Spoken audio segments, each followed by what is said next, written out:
తాకట్లో ఉన్న మీ బంగారాన్ని విడిపించి ఆ రోజు ఆన్లైన్ రేటుకి కొంటాం. Sharma gold company.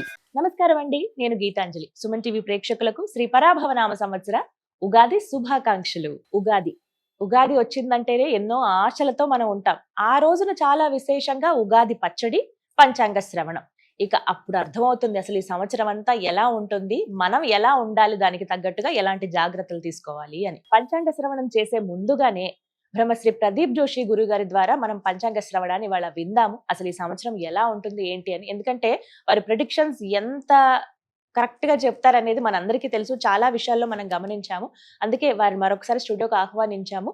వారు ప్రముఖ జ్యోతిష్యులు, మనందరికీ బాగా సుపరిచితులే, శ్రీచక్రపీఠం వ్యవస్థాపకులు. మరి ప్రదీప్ జోషి గారి పంచాంగ శ్రవణం ఇప్పుడు విందాం. ఏ విధంగా ఉంటుంది ఈ సంవత్సరం అనేది వారి మాటలు విని తెలుసుకుందాం. గురుగారు నమస్కారం అండి. శ్రీ గురుభ్యో నమః.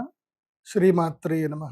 శ్రీ కళ్యాణ గుణావహం రిపుహరం దుస్వప్న దోషాపహం గంగా స్నాన విశేష పుణ్య ఫలదం గోదాన తుల్యం నృణాం ఆయుర్వృద్ధిదముత్తమం శుభకరం సంతాన సౌభాగ్యదం నానా కర్మసు సాధనం సముచితం పంచాంగమాకర్ణ్యతాం సందర్శనం వితనుతే పితృదేవ నృణాం మాసాబ్దవాసరదళైరథవోర్ధ్వగం యత్ సవ్యం క్వచిదుపైత్యపసవ్యమేకం జ్యోతి పరం దిశతు వత్స్వమితాం శ్రియం నః.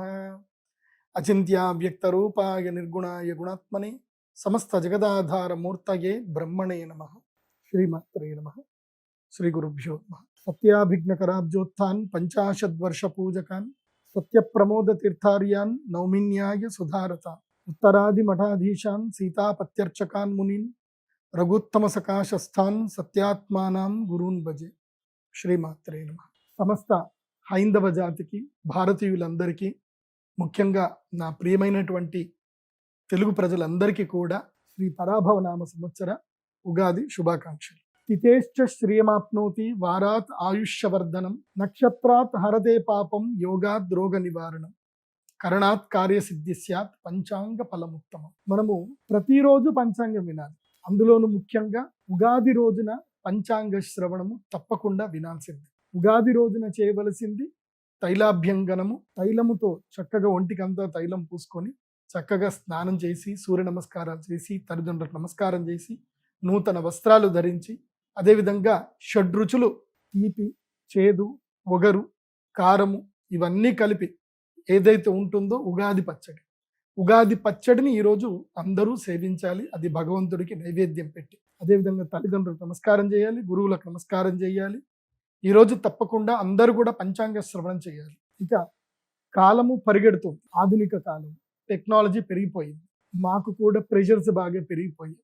ఒకప్పుడు ఉగాది పంచాంగ శ్రవణం అంటే ఆ ఊరిలో ఉండేటువంటి పురోహితుడు, ఆ ఊరికి సంబంధించిన జ్యోతిష్య పండితుడు, ఆ రాజ్యానికి సంబంధించి రాజుగారి దగ్గర ఉండేటువంటి ప్రధాన జ్యోతిష్య పండితులు ఉగాది రోజు ఆస్థానానికి వెళ్ళి పంచాంగ శ్రవణం చెప్పేటువంటి వాళ్ళు. ప్రజలందరూ కూడా పెన్ను పేపర్లు తెచ్చుకొని అందరూ కూడా నోట్ చేసుకునేవాళ్ళు. ఈ సంవత్సరం ఏ పంటలు వేయాలి, కార్తెలు ఎప్పుడు వస్తాయి, ఏ కార్తెలు ఏ పంటలు వేయాలి, ఈసారి వర్షాలు ఎక్కువ పడతాయా పడవా, ఏ పంటలు వేయాలి ఏ పంటలు వేయకూడదు, ఇలా అందరూ రాసుకొని ఆ సంవత్సరానికి సరిపడా ఎలా ఉంది అనే దాని మీద నిర్ణయం తీసుకొని ఆ సంవత్సరం ఏ పనులు చేయాలి ఏ పనులు చేయకూడదని నిర్ణయించుకునేవాడు. మరి ఇప్పుడేమో టెక్నాలజీ పెరిగిపోయింది. ముందుగానే అందరికీ రాశి ఫలాలు చెప్పే పరిస్థితి ఇప్పుడు వచ్చింది. కాబట్టి ఒకవేళ అందరూ కూడా ఉగాదికి ముందు ఈ రాశి ఫలాలు విన్నా కానీ మళ్ళీ ఉగాది రోజు కూడా మళ్ళీ రాశి ఫలాలు శాస్త్రరీత్యా వినాలి. కాబట్టి ఉగాది రోజు అందరూ తప్పకుండా ఈ రాశి ఫలితాల్ని మళ్ళీ వినండి. తప్పకుండా అందరూ ఒక పెన్ను పేపర్ పెట్టుకోండి. నేను చెప్పేటువంటి విషయాలన్నీ కూడా నోట్ చేసుకోండి. క్యాలెండర్లో డేట్తో సహా చాలా విషయాలు చెప్తాను, అవన్నీ కూడా నోట్ చేసుకోండి.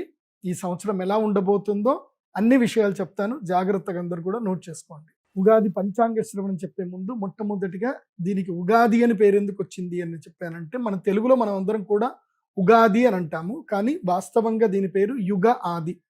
యుగమునకు ఆది అంటే యుగాలన్నీ మొదలయ్యేది ఈ రోజుతో మొదలవుతాయి. కాబట్టి మీనరాశిలో సూర్యగ్రహం ఉంటాడు, అదేవిధంగా అశ్విని నక్షత్రంలో చంద్రుడు ప్రారంభం చేయనప్పుడు అది చైత్ర మాసం నుంచి ప్రారంభమవుతుంది. ఏ మాసములో అయితే గనక అశ్విని నక్షత్రములో చంద్రుడు ఉన్నప్పుడు పూర్ణబింబం అవుతాడో అది ఆశ్వీజ మాసము. చిత్తా నక్షత్రంలో ఎప్పుడైతే గనక చంద్రుడు పౌర్ణమి రోజు వస్తాడో అది చైత్రమాసం. సో చైత్రమాసము మొదలు మళ్ళీ చైత్రము, అక్కడి నుంచి తీసుకొని వైశాఖము, జ్యేష్ఠము, ఆషాఢం, శ్రావణం, భాద్రపదం 6 నెలలు అయిన తర్వాత ఆశ్వీజ మాసం. చైత్రమాసము ఆశ్వీజ మాసం అన్నట్టు ఉంటుంది. అట్లాగే మనకి ఎట్లాగైతే కనుక ఉగాది, మనకి ఈ సంవత్సరం ఏంటి అంటే పరాభవనామ సంవత్సరం అనేది మనకు ఉగాది. అట్లాగే వింధ్య పర్వతానికి ఒకవైపుగా ఉండేటువంటి వాళ్ళకు, ఉత్తరం వైపు ఉండే వాళ్ళందరూ కూడా భార్గస్పత్యమానాన్ని పాటించాలి. అక్కడ వాళ్ళకి ఆశ్వయుజ మాసంతో వాళ్ళకి సంవత్సరం మొదలవుతుంది. వాళ్ళకి అది భార్గస్పత్యమానము. వాళ్ళకి అందరికి కూడా రౌద్రినామ సంవత్సరం, అంటే మధ్యప్రదేశ్కి పైన ఎవరైతే ఉంటారో వాళ్ళందరికీ ఈ సంవత్సరం రౌద్రినామ సంవత్సరం, అంటే ఉత్తర భారతదేశానికి రౌద్రినామ సంవత్సరము, దక్షిణ భారతదేశానికేమో పరాభవనామ సంవత్సరం. ఇది బాగా గుర్తుపెట్టుకోండి. మరి ఈ సంవత్సరానికి పరాభవనామ సంవత్సరం అని పేరెందుకు వచ్చింది? పరాభవం అంటే అర్థం ఏమిటి? ఇది మనకి అర్థం చేసుకోవాలి. ఈ సంవత్సరము మనం రెండూ చూడాలి. రౌద్రినామ సంవత్సరాన్ని చూడాలి, పరాభవనామ సంవత్సరం ఉండాలి. మన భారతదేశము ఉత్తర భారతదేశంగాను దక్షిణ భారతదేశంగాను ఏం చేశారు అంటే, శ్రీశైలస్య దక్షిణ ప్రదేశే చాంద్రమానో గ్రాహ్య తద్దక్షిణ దేశే సౌరమానో గ్రాహ్య అని చెప్పారు. అంటే శ్రీకాళహస్తి జ్యోతిర్లింగం ఏదైతుందో, శ్రీకాళహస్తి పంచభూతలింగం ఏదైతే ఉందో అక్కడికి కూడా తీసుకోవాలి. తర్వాత శ్రీశైలానికి కూడా తీసుకోవాలి. శ్రీశైలం తర్వాత వింధ్య దేశం, అంటే బైద్యనాథ్ జ్యోతిర్లింగం ఏదైతే, మహాకాళేశ్వర్ ఏదైతే ఉంటుందో అక్కడికి కూడా తీసుకోవాలి. మహాకాళేశ్వరుడికి ఉత్తరం వైపు ఉన్నటువంటి యొక్క ప్రదేశం అంతా కూడా భార్గస్పత్యమానం. అలాగే మహాకాళేశ్వరుడికి, శ్రీశైలానికి, అదేవిధంగా శ్రీకాళహస్తి వరకు ఉన్న మధ్యప్రదేశం ఏదైతే ఉందో ఇక్కడంతా కూడా చాంద్రమానం. శ్రీకాళహస్తి నుంచి దక్షిణ భాగం ఏదైతే ఉందో, అంటే తమిళనాడు ప్రదేశం అంతా కూడా, కేరళ, తమిళనాడు ఆ ప్రదేశం అంతా కూడా ఏమిటంటే కనుక సౌరమానం అనేది తీసుకుంటారు. అంటే అక్కడ సూర్య సంక్రమణాన్ని బట్టి అక్కడ సంవత్సరం ఉంటుంది, ఇక్కడ చంద్ర సంక్రమణం బట్టి మనకు ఉంటుంది, అక్కడ గురుగ్రహ సంక్రమణం బట్టి ఉత్తర భారతదేశంలో ఉంటుంది. ఇది మనం తెలుసుకోవాలి. ఇక పరాభవనామ సంవత్సరం. ఈ పరాభవనామ సంవత్సరం యొక్క ముఖ్య ప్రధానంగా ఏమిటి అంటే పరాభవం. ఏంటి పరాభవం? అరే పరాభవం చూసావురా, పరాభవాలు చూస్తారా అంటే పరాభవం అంటే ఓడిపోవడం. ఇక్కడ నుంచి వీళ్ళు ఓడిపోతారు. ఎవరు ఓడిపోతారు? అందరూ ఓడిపోతారా అంటే కాదు. ఎవరైతే గనక మదగర్వముతో దర్పముతో ఉంటారో, ఎవరైతే ప్రజలని ఇబ్బంది పెట్టాలని చూస్తారో, ఎవరైతే దేశ వినాశనాన్ని కోరుకుంటారో, ఎవరైతే ప్రజా వినాశనాన్ని కోరుకుంటారో, ఎవరైతే స్వార్థ చిత్తముతో ఉంటారో, ఎవరైతే కుళ్ళు రాజకీయాల్ని పెంపొందింపజేస్తారో, స్వార్థం గురించి మనుషుల్ని వాడుకుంటారో, స్వార్థం గురించి దేవుళ్ళని అడ్డంగా పెట్టుకొని మనుషుల్ని తమ బానిసలుగా మార్చుకుంటారో, అలాంటి వాళ్లకు ఇది పరాభవం. చెడ్డవాళ్లకు పరాభవం, మంచి వాళ్ళకి విజయ్. అర్థమవుతుంది కదా? అందుకే ఈ సంవత్సరం 2 రకాలుగా ఉంది, రౌద్రి, పరాభవం. అంటే ఎవరైతే గనక మదగర్వంతో ఉంటారో చెడ్డవాళ్ళందరికీ పరాభవము ఈ సంవత్సరం తప్పకుండా జరుగుతుంది. కాబట్టి మంచి వాళ్ళందరూ సంతోషంగా ఉండండి, మీకేం కాదు. చెడ్డవాళ్ళందరూ కూడా ఇక మీకు శిక్ష పడే సమయం వచ్చింది, పరాభవం వచ్చే సమయం వచ్చింది అనేది గుర్తుపెట్టుకోండి. ఈ సంవత్సరము జడ్జిమెంట్ ఇయర్. ఎవరెవరైతే తప్పులు చేస్తారో, ఎవరెవరైతే ద్రోహాలు చేస్తారో, మోసాలు చేస్తారో, తప్పులు చేసి డబ్బులు విపరీతంగా సంపాదించి నేనే గొప్ప అని ఎవడైతే ఉంటాడో, ఎవరైతే ప్రజలని హింసిస్తాడో, ఎవరైతే స్త్రీలని, శిశువులని అందరిని హింసిస్తారో వాళ్ళందరూ కూడా దుఃఖపడేటువంటి సంవత్సరము పరాభవన సంవత్సరం. ఇక రౌద్రినామ సంవత్సరం యొక్క లక్షణం ఏంటి అని అంటే, రౌద్రం అంటే ప్రజలు ఆక్రందనలు చేస్తారు, ఆక్రోశాలకు వెళతారు, కోపాలకు వెళతారు, గొడవలు జరుగుతాయి, మత కల్లోలాలు జరుగుతాయి. ఇవన్నీ కూడా ఎక్కడ జరుగుతాయి? మహాకాళేశ్వరుడికి ఉత్తరం వైపు గంతే జరుగుతుంది. అంటే బెంగాల్ కానీ, బీహార్ కానీ, అదేవిధంగా హర్యానా కానీ, ఈ రాష్ట్రాలలో ఇక్కడ మత కల్లోలాలు ఎక్కువగా జరిగేటువంటి అవకాశం ఉంటుంది. ముఖ్యంగా మధ్యప్రదేశ్లోను, అదేవిధంగా ఉత్తరప్రదేశ్లోను కూడా మత ఛాందసవాదులు ఎక్కువ అవుతారు. వాళ్ళు చేసేటువంటి విచ్చలవిడితనాలకు సామాన్యులు కూడా బలయ్యే అవకాశం ఉంటుంది. ఈ సంవత్సరము కొన్ని రాష్ట్రాల్లో, ముఖ్యంగా వెస్ట్ బెంగాల్లో కానీ, అక్కడ రాష్ట్రపతి పరిపాలన వచ్చేటువంటి అవకాశం ఉంటుంది. అదేవిధంగా ఈశాన్య రాష్ట్రాల్లో కూడా మళ్ళీ పూర్తిగా రాష్ట్రపతి పరిపాలన పెరిగేటువంటి అవకాశం ఉంటుంది. కశ్మీర్లోనూ మళ్ళీ రాష్ట్రపతి పరిపాలన కూడా వచ్చే అవకాశాలు ఈ సంవత్సరం మెరుగ్గా కనిపిస్తున్నాయి. అది కూడా సెప్టెంబర్ మాసంలో ఎక్కువగా ఉంటున్నాయి, భాద్రపద మాసంలో ఎక్కువగా కనబడే అవకాశాలు ఉన్నాయి. ముందుగా పరాభవనామ సంవత్సరం, ఇప్పుడు కలియుగము గడిచి ఎన్ని సంవత్సరాలు జరిగిందనంటే 5127 సంవత్సరాలు అయ్యింది. కలియుగం యొక్క మొత్తం ఎన్ని సంవత్సరాలు కలియుగం అంటే 42,000 సంవత్సరాలు కలియుగం ఉంటుంది. అందులోపల 5120 సంవత్సరాలు అయిపోయానంటే కలియుగంలో కేవలము 1.5% లోపలనే కలియుగం అయిపోయింది. ఇక అంటే సంధికాలం అయిపోయింది. వాస్తవమైన కలియుగం ప్రారంభమయ్యేది ఇప్పటి నుంచి ఎలా ఉంటుంది అని అంటే నీళ్ల కోసం కష్టాలు ప్రారంభమవుతాయి. జాగ్రత్తగా వినండి, నీళ్ల కోసం కష్టాలు ప్రారంభమవుతాయి. మీరు ఇప్పటి వరకు లీటర్ నీళ్లు 20 రూపాయలు పెట్టి కొనుక్కుంటున్నారుగా, ఇకపై 25 రూపాయలు అవుతుంది, తర్వాత 30 రూపాయలు అవుతుంది. రస పదార్థాలన్నీ కూడా, జల పదార్థాలన్నీ కూడా ధరలు పెరిగిపోతాయి. ఆయిల్ ధరలు పెరిగిపోతాయి, గ్యాసుల ధరలు పెరిగిపోతాయి. సో ఇక్కడి నుంచి వస్తువుల యొక్క ధరలు పెరుగుతాయి. కాబట్టి మీ యొక్క ఇన్కమ్ కూడా పెంచుకునే ప్రయత్నం చేయాలి. చెప్తాను, ఇంకా నవనాయకుల ఫలితాలు చెప్పినప్పుడు చాలా విషయాలు చెప్తాను. ఇప్పుడు ఎందుకు ఈ విషయం చెప్తున్నాను అంటే ఇది కలికాలము యొక్క వాస్తవమైన సిచ్యువేషన్స్ ప్రారంభమవడం మొదలవుతుంది. ఇప్పటి నుంచి మొదలవుతుంది. ప్రజల్లో దైవం పట్ల భయం ఎక్కువగా పెరుగుతుంది, దైవం పట్ల సానుకూలత పెరుగుతుంది, భయం ఎక్కువ అవుతుంది, పాపభీతి పెరుగుతుంది. కాబట్టి ఎక్కువగా దేవాలయాలకు వెళతారు, దేవుళ్ళని శరణాగతి వెళతారు, యజ్ఞ యాగాదులు ఎక్కువగా జరుగుతాయి. ఈ సంవత్సరము బాగుంది. ఈ సంవత్సరం ఎలా ఉంటుంది, పరాభవనామ సంవత్సరం యొక్క పేరుతోటి ఏముంటుంది అని చెప్పారు. పార్థివైర్ మండలీకైశ్చ సామంతైర్ దండనాయకై పీడ్యంతే వై ప్రజా సర్వాః క్షుధార్థాశ్చ పరాభవే. పరాభవనామ సంవత్సరం ఎలా ఉంటుంది అనేది మనకి ఈ సంవత్సరం మొదల్లోనే తెలుస్తుందండి. ఏమని చెప్తున్నారు? పార్థివైర్ మండలీకైశ్చ సామంతైర్ దండనాయకై పీడ్యంతే ప్రజా పీడ్యంతే, ప్రజలు పీడింపబడతారు. సామంతరాజుల చేత కానీ, అదేవిధంగా దేశాలు కొట్లాడుకునే దానితోటి కానీ ప్రజలు విపరీతమైనటువంటి దుఃఖం పడతారు. ఇది వాస్తవమే. పరాభవనామ సంవత్సరం మొదలయ్యింది. ఈరోజు పరాభవనామ సంవత్సరానికి దాదాపుగా 35వ రోజు 30వ రోజు అవుతుంది.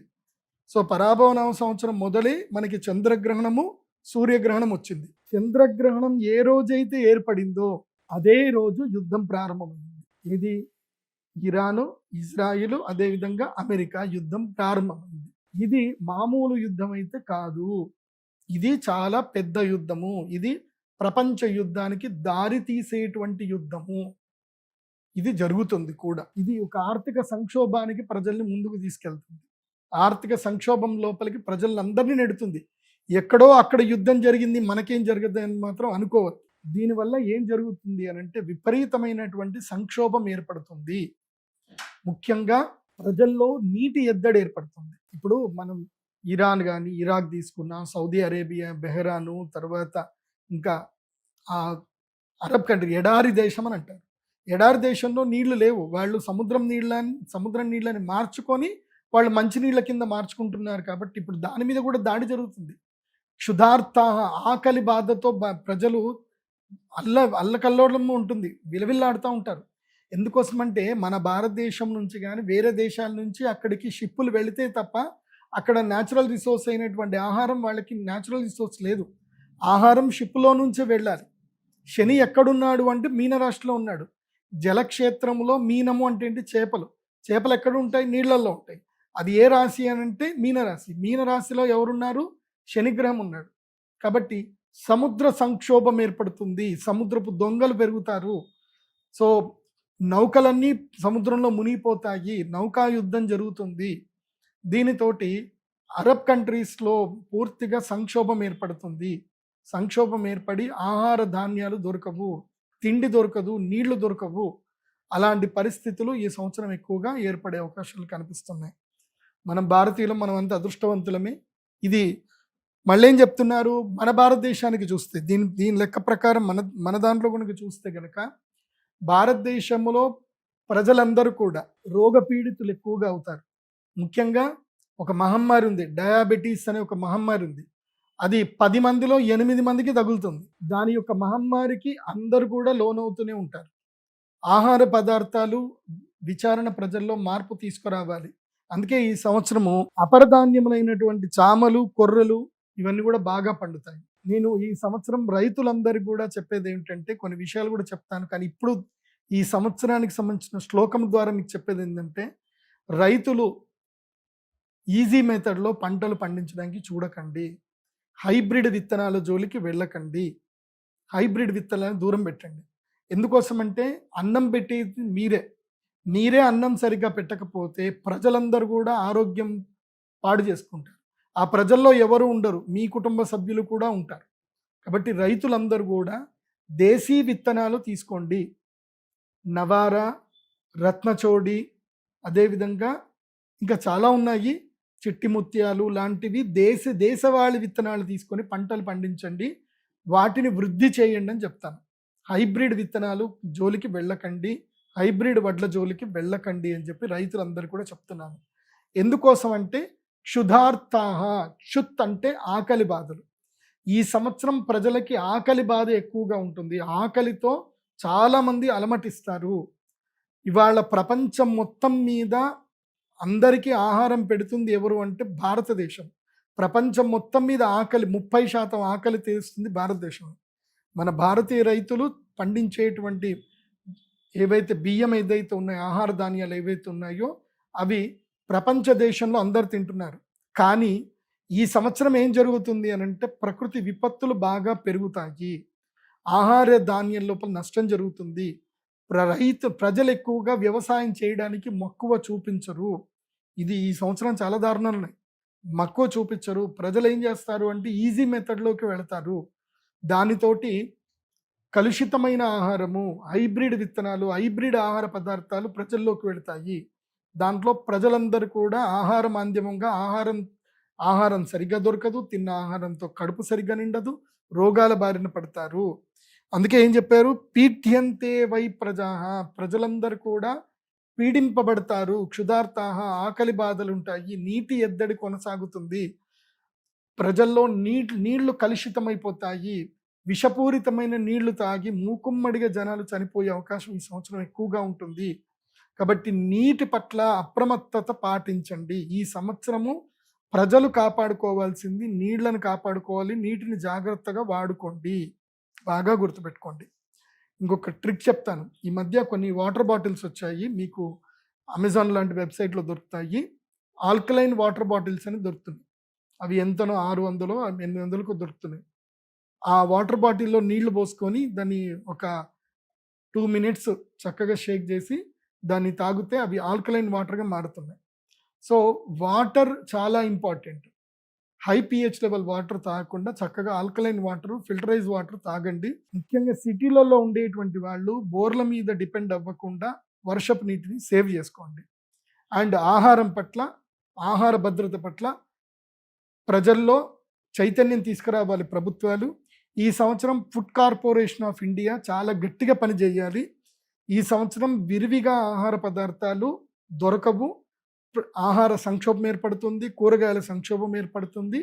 కాబట్టి దీని పట్ల కొంతమంది రైతులకు లాభం కలగొచ్చు, కానీ చాలామంది ప్రజలు మాత్రం కూరగాయలు, సరైన ఆహార పదార్థాలు దొరకక కలుషితమైన ఆహార పదార్థాలు తింటూ ప్రజలు ఇబ్బందులు పడే అవకాశం ఈ సంవత్సరం కనిపిస్తుంది. ఇదే పరాభవనామ సంవత్సరం యొక్క పేరు యొక్క ఆ శ్లోకానికి సంబంధించిన ప్రధానమైనటువంటి అర్థం. రౌద్రినామ సంవత్సరం వచ్చింది, దాని యొక్క అర్థం ఏమిటి అని తెలుసుకుంటే, అన్యోన్య నృప సంక్షోభ చోరవ్యాఘ్రాదితో భయం మధ్యవృష్టిర్ అనర్ఘత్వం రౌద్రాబ్దే మధ్యమం ఫలం. అన్యోన్య నృప సంక్షోభ, అన్యోన్య అంటే రాష్ట్రాలకు పడదు, దేశాలకు పడదు, ఇంటి పక్కోడికి పడదు, ఈ గల్లివాడికి ఆ గల్లివాడికి పడదు, ఈ సందులో ఉన్న వాళ్ళకి ఆ సందు వాళ్ళకి పడదు, ఈ ఊరు వాళ్ళకి ఆ ఊరు వాళ్ళకి పడదు. నీళ్ల వల్ల గొడవలు అవుతాయి, ఆహారం వల్ల గొడవలు అవుతాయి, మనుషుల వల్ల గొడవలు అవుతాయి. అన్యోన్య నృప సంక్షోభ, ఒకళ్ళనొకళ్ళు తిట్టుకుంటారు, ఒకళ్ళని చూసి ఒకళ్ళు ఓర్వరు, ఇవి జరుగుతాయి. చోరవ్యాఘ్రాదితో భయం, ఈ సంవత్సరం దొంగలు బాగా పెరిగిపోతారు. ఈజీ మనీకి అలవాటు పడి జనాలు చాలామంది మోసపోతారు, మోసపోయే అవకాశం ఉంటుంది. ఒక్కటి బాగా గుర్తుపెట్టుకోండి, జీవితం లోపల ఎవరైనా మీకు ఏ యూట్యూబ్ ఛానల్లో అయినా, ఎక్కడైనా, ఏ సోషల్ మీడియాలో అయినా మీకు ఇది ఫ్రీ అని చెప్పారే అనుకోండి, వాళ్ళని బ్లాక్ చేయండి. ఎవడైతే ఫ్రీ అన్నాడో వాడిని బ్లాక్ చేసేయండి. ఫ్రీ ఏదీ లేదు ప్రపంచంలో. ఫ్రీ అంటే అర్థం ఏంటంటే ఎరేసారు అని అర్థం. చేపకి ఎర ఎట్లా వేస్తారు? ఫ్రీగా వేస్తారు. ఫ్రీగా దొరుకుతుంది అని చేప వస్తుంది, ఎరకు పడుతుంది. కాబట్టి ఫ్రీ అన్న వర్డ్ ఎక్కడైతే మీరు వింటారో అక్కడ మీరు ఎరకి గురి కాబోతున్న చేపలు అని అర్థం చేసుకోండి. సో ఫ్రీ అన్న వర్డ్కి దూరంగా ఉండండి. ఎందుకోసమంటే ఈ సంవత్సరము చోర అంటే దొంగల భయం ఎక్కువగా ఉంటుంది, బాగా గుర్తుపెట్టుకోండి. అది కాకుండా ఎవడైనా సరే మీరు ₹1,00,000 ఇవ్వండి, మీకు నెలకి ₹5 వడ్డీ ఇస్తాము, ₹10 వడ్డీ ఇస్తాము అని అంటే మాత్రం నమ్మకండి.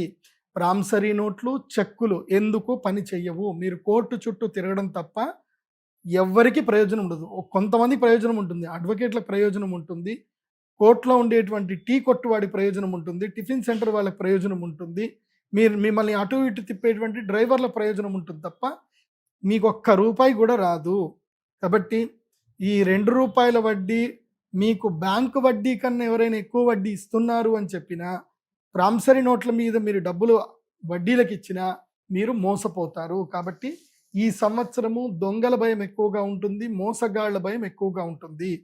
అట్లాగే మార్కెట్లో కొత్త రకమైన మోసాలు దిగుతారు. ఏమిటంటే మా దగ్గర యాంటీ మ్యాటర్ ఉందని, మా దగ్గర సరికొత్తమైనటువంటి పదార్థం ఉందని, ఇది రేర్ ఎర్త్ మెటీరియల్ అని, ఇరీడియం అని, తర్వాత యురేనియం అని చెప్పి ఇవన్నీ కూడా చెప్పుకుంటూ ఇవన్నీ మా దగ్గర ఉన్నాయి, సీక్రెట్గా ఉన్నాయి, ఇవి అమ్ముతే కొన్ని కోట్ల రూపాయలు వస్తాయి, మాకు మీరు కొంచెం పెట్టుబడి సాయం చేయండి, అమ్మడానికి పెట్టుబడి సాయం చేయండి అని చాలామంది మోసగాళ్ళు మీ దగ్గరికి వస్తారు. అవి అన్నీ అబద్ధాలు. ఈ ప్రపంచంలో రేర్ ఎర్త్ మెటీరియల్స్ ఏవి లేవు. అవి ఉన్నా కానీ దాని మీద ఆల్రెడీ భారతీయ నిఘా వ్యవస్థ చాలా ఎక్కువగా ఉంటుంది. కాబట్టి వాటి పట్ల ఏవి వెళ్ళకండి. ఈ రైస్ పుల్లింగు వాటి మోసాల జోలికి వెళ్ళకండి. ఈ సంవత్సరము దొంగలు కొత్త మేకప్ వేసుకొని వస్తారు, సరికొత్త మేకప్ వేసుకొని దొంగలు వస్తారు. కాబట్టి ఈ సైబర్ మోసాలు కానీ, ఏది మిమ్మల్ని డిజిటల్ అరెస్ట్ చేసామని చెప్పి మీరు ఓటీపీలు చెప్పండి అను వెరైటీ వస్తారు. కాబట్టి ఈ సంవత్సరము చదువు రానటువంటి వారైనా, చదువు వచ్చిన వారైనా మీ యొక్క నెట్ బ్యాంకింగ్ని పూర్తిగా సేవ్ చేసుకొని ఏదైతే ఉంటుందో చిన్న ఫోన్లు వాడండి. ఈ సంవత్సరం అయితే నేను అందరికీ ఏం చెప్తాను అంటే నోకియా ఫోన్లు వాడండి అని చెప్తాను. ఏవి చిన్న కీప్యాడ్ ఫోన్లు ఉంటాయి కదా, అవి వాడండి. అవి వాడితే మీరు సైబర్ మోసగాళ్ళు ఎరపడరు. ఎందుకోసం అంటే ఈ సంవత్సరము సైబర్ మోసగాళ్ళు చాలా ఎక్కువగా తయారవుతారు. మీకు తెలియకుండానే మీ మొబైల్లోనే మీకు యాప్లు డౌన్లోడ్ అయిపోతాయి, మీ యొక్క ఓటీపీలు వాళ్ళే హ్యాక్ చేస్తారు, మీ బ్యాంకులో ఉన్న డబ్బంతా ఖాళీ అయిపోతుంది. చాలా జాగ్రత్తగా ఉండండి. స్మార్ట్ ఫోన్లు వినియోగించే విషయంలో, నెట్ బ్యాంకింగ్ విషయంలో చాలా అప్రమత్తంగా ఉండండి. నేనైతే క్లియర్గా చెప్తాను, నెట్ బ్యాంకింగ్ ఏదైతే వాడుతున్నారో ఆ ఫోన్ని సపరేట్గా పెట్టండి. మీరు రెగ్యులర్గా వాడే ఫోన్ ఒకటి పెట్టుకోండి. రెగ్యులర్గా మీరు వాడే అకౌంట్ ఏదైతే ఉందో దాంట్లో కొంచెమే బ్యాలెన్స్ ఉంచుకోండి, ఎక్కువ బ్యాలెన్స్ ఉంచుకోకండి. మీ ఎక్కువ మొత్తం డబ్బున్న వాటికి నెట్ బ్యాంకింగ్ ఫెసిలిటీస్ తీసేసుకోండి. మీరు డైరెక్ట్గా బ్యాంకులో వెళ్ళి మీరు చెక్ సంతకం పెట్టి ఆర్టీజీఎస్ చేస్తే తప్ప వెళ్లకుండా అలాంటి బ్యాంక్ అకౌంట్ ఒకటి పెట్టుకొని దాంట్లో ఎక్కువ మొత్తం డబ్బులు పెట్టుకోండి, సేఫ్గా ఉంటారు. లేదంటే ఉన్న డబ్బంతా కూడా ఖాళీ అయిపోతుంది. చాలా జాగ్రత్తగా ఉండండి. ఇక వ్యాఘ్ర భయం అని కూడా ఉంది. చిరుత పులులు, అదేవిధంగా పులులు ఊర్లోకి వస్తాయి. ఎందుకోసం అంటే మనం అడవులన్నింటినీ మనం తినేస్తున్నాం కదా, పోడు భూములు అని చెప్పి. మనం అడవులు మొత్తం తిన్నాక పులులకి, చిరుత పులులకు ఉండడానికి ప్రదేశం ఎక్కడ ఉంది? కాబట్టి క్రూర మృగాలు ఊరి లోపలికి వస్తాయి. దీనివల్ల ప్రజలకి చాలా ఇబ్బందులు జరుగుతాయి. నేను అటవీ శాఖ అధికారులకు చెప్పేది ఏంటంటే, మీరు అడవిలో పులులకి తగ్గట్టుగా ఆహారం ఉండేటట్టుగా ఇంకా ఏమైనా జంతువుల్ని పెంచండి. ఇంకా జింకల్ని ఎక్కువగా పెంచండి, వాటికి ఆహారం రావాలి కదా. నాకు ఎందుకో డౌట్ వస్తుంది, అడవిలో మేకల్ని ఎందుకు పెంచరు, గొర్రెలను ఎందుకు పెంచరు అటవీ శాఖ వాళ్ళని? అవి పెంచితే పిల్లలు హాయిగా తినేసి వాటి జోలికి మన మనుషుల జోలికి రావు కదా. సో అది ఏమన్నా ఉంటే ఐడియా ఉంటే ఫాలో చేయండి, మాకు ఆ రూల్స్ అయితే తెలియవు. కాకపోతే ఈ సంవత్సరము అడవి మృగాల వల్ల మాత్రం గిరిజనులకి కీడు ఉంటుంది, గిరిజనులకి సంక్షోభం అయితే ఉండే అవకాశం ఉంటుంది. ఏదో చిన్న చితికైతే మరణాలు అయితే జరిగే అవకాశం ఉంటుంది, జాగ్రత్తగా ఉండండి.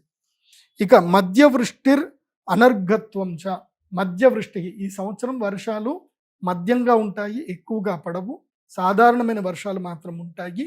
అండ్ ఇంకొకటి కూడా చెప్పబోతున్నాను, ఇది భవిష్యవాణి. రాబోయే 3 సంవత్సరాలకి, అంటే ఇంకో 2 సంవత్సరాల్లోనే శనిగ్రహము రోహిణి నక్షత్రంలో ప్రవేశిస్తాడు. శనిగ్రహము రోహిణి నక్షత్రంలో ప్రవేశించగానే సంక్షోభం ఏర్పడుతుంది, చుక్క నీరు దొరకడం కూడా కష్టమవుతుంది, నదులన్నీ ఎండిపోతాయి. మీరు కల్కి సినిమా చూశారు కదా, అది ఆయన డైరెక్టర్ ఏమి మామూలుగా ఏం స్క్రిప్ట్ రాయలే, కరెక్ట్గా రాశాడు. గంగ ఎండిపోతుంది, ఆఖరికి చుక్క నీరు కూడా పడనప్పుడు, గంగ ఎండిపోయినప్పుడు నేను పుడతాను అని చెప్పేసి అని కల్కి వస్తాడు అని చెప్పి అయితే చెప్పారు, అది వాస్తవమే. నీరు ఎండిపోతుంది, నదీ జలాలు కలుషితం అవుతాయి. నేను ప్రభుత్వాలకు రిక్వెస్ట్ చేసేది ఏంటంటే, ముఖ్యంగా ఈ రాబోయే పుష్కరాలు రాబోతున్నాయి కాబట్టి గోదావరి నదికి గౌరవ చంద్రబాబు నాయుడు గారు, అదేవిధంగా పవన్ కళ్యాణ్ గారు, అదేవిధంగా శ్రీ రేవంత్ రెడ్డి గారు, బట్టి విక్రమార్క గారు, మీ అందరికీ నేను రిక్వెస్ట్ చేసేది ఏంటంటే, నదీ జలాలని సంరక్షించండి, నదుల పక్కన చక్కగా చెట్లు పెట్టించండి, ఘాట్ల దగ్గర కలుషితం కాకుండా గాడ్లని పెట్టించండి.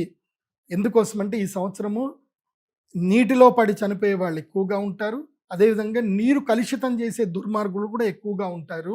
కాబట్టి ముఖ్యంగా వాటర్ సప్లై బోర్డ్స్ దగ్గర కూడా సెక్యూరిటీని పెంచండి అని చెప్తున్నాను.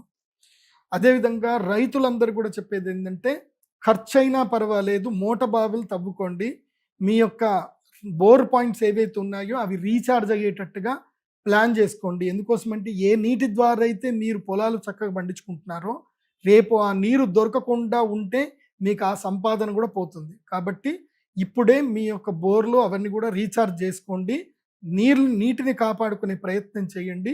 రాబోయే 2 సంవత్సరాల తర్వాత భయంకరమైన నీటి సంక్షోభం రాబోతుంది.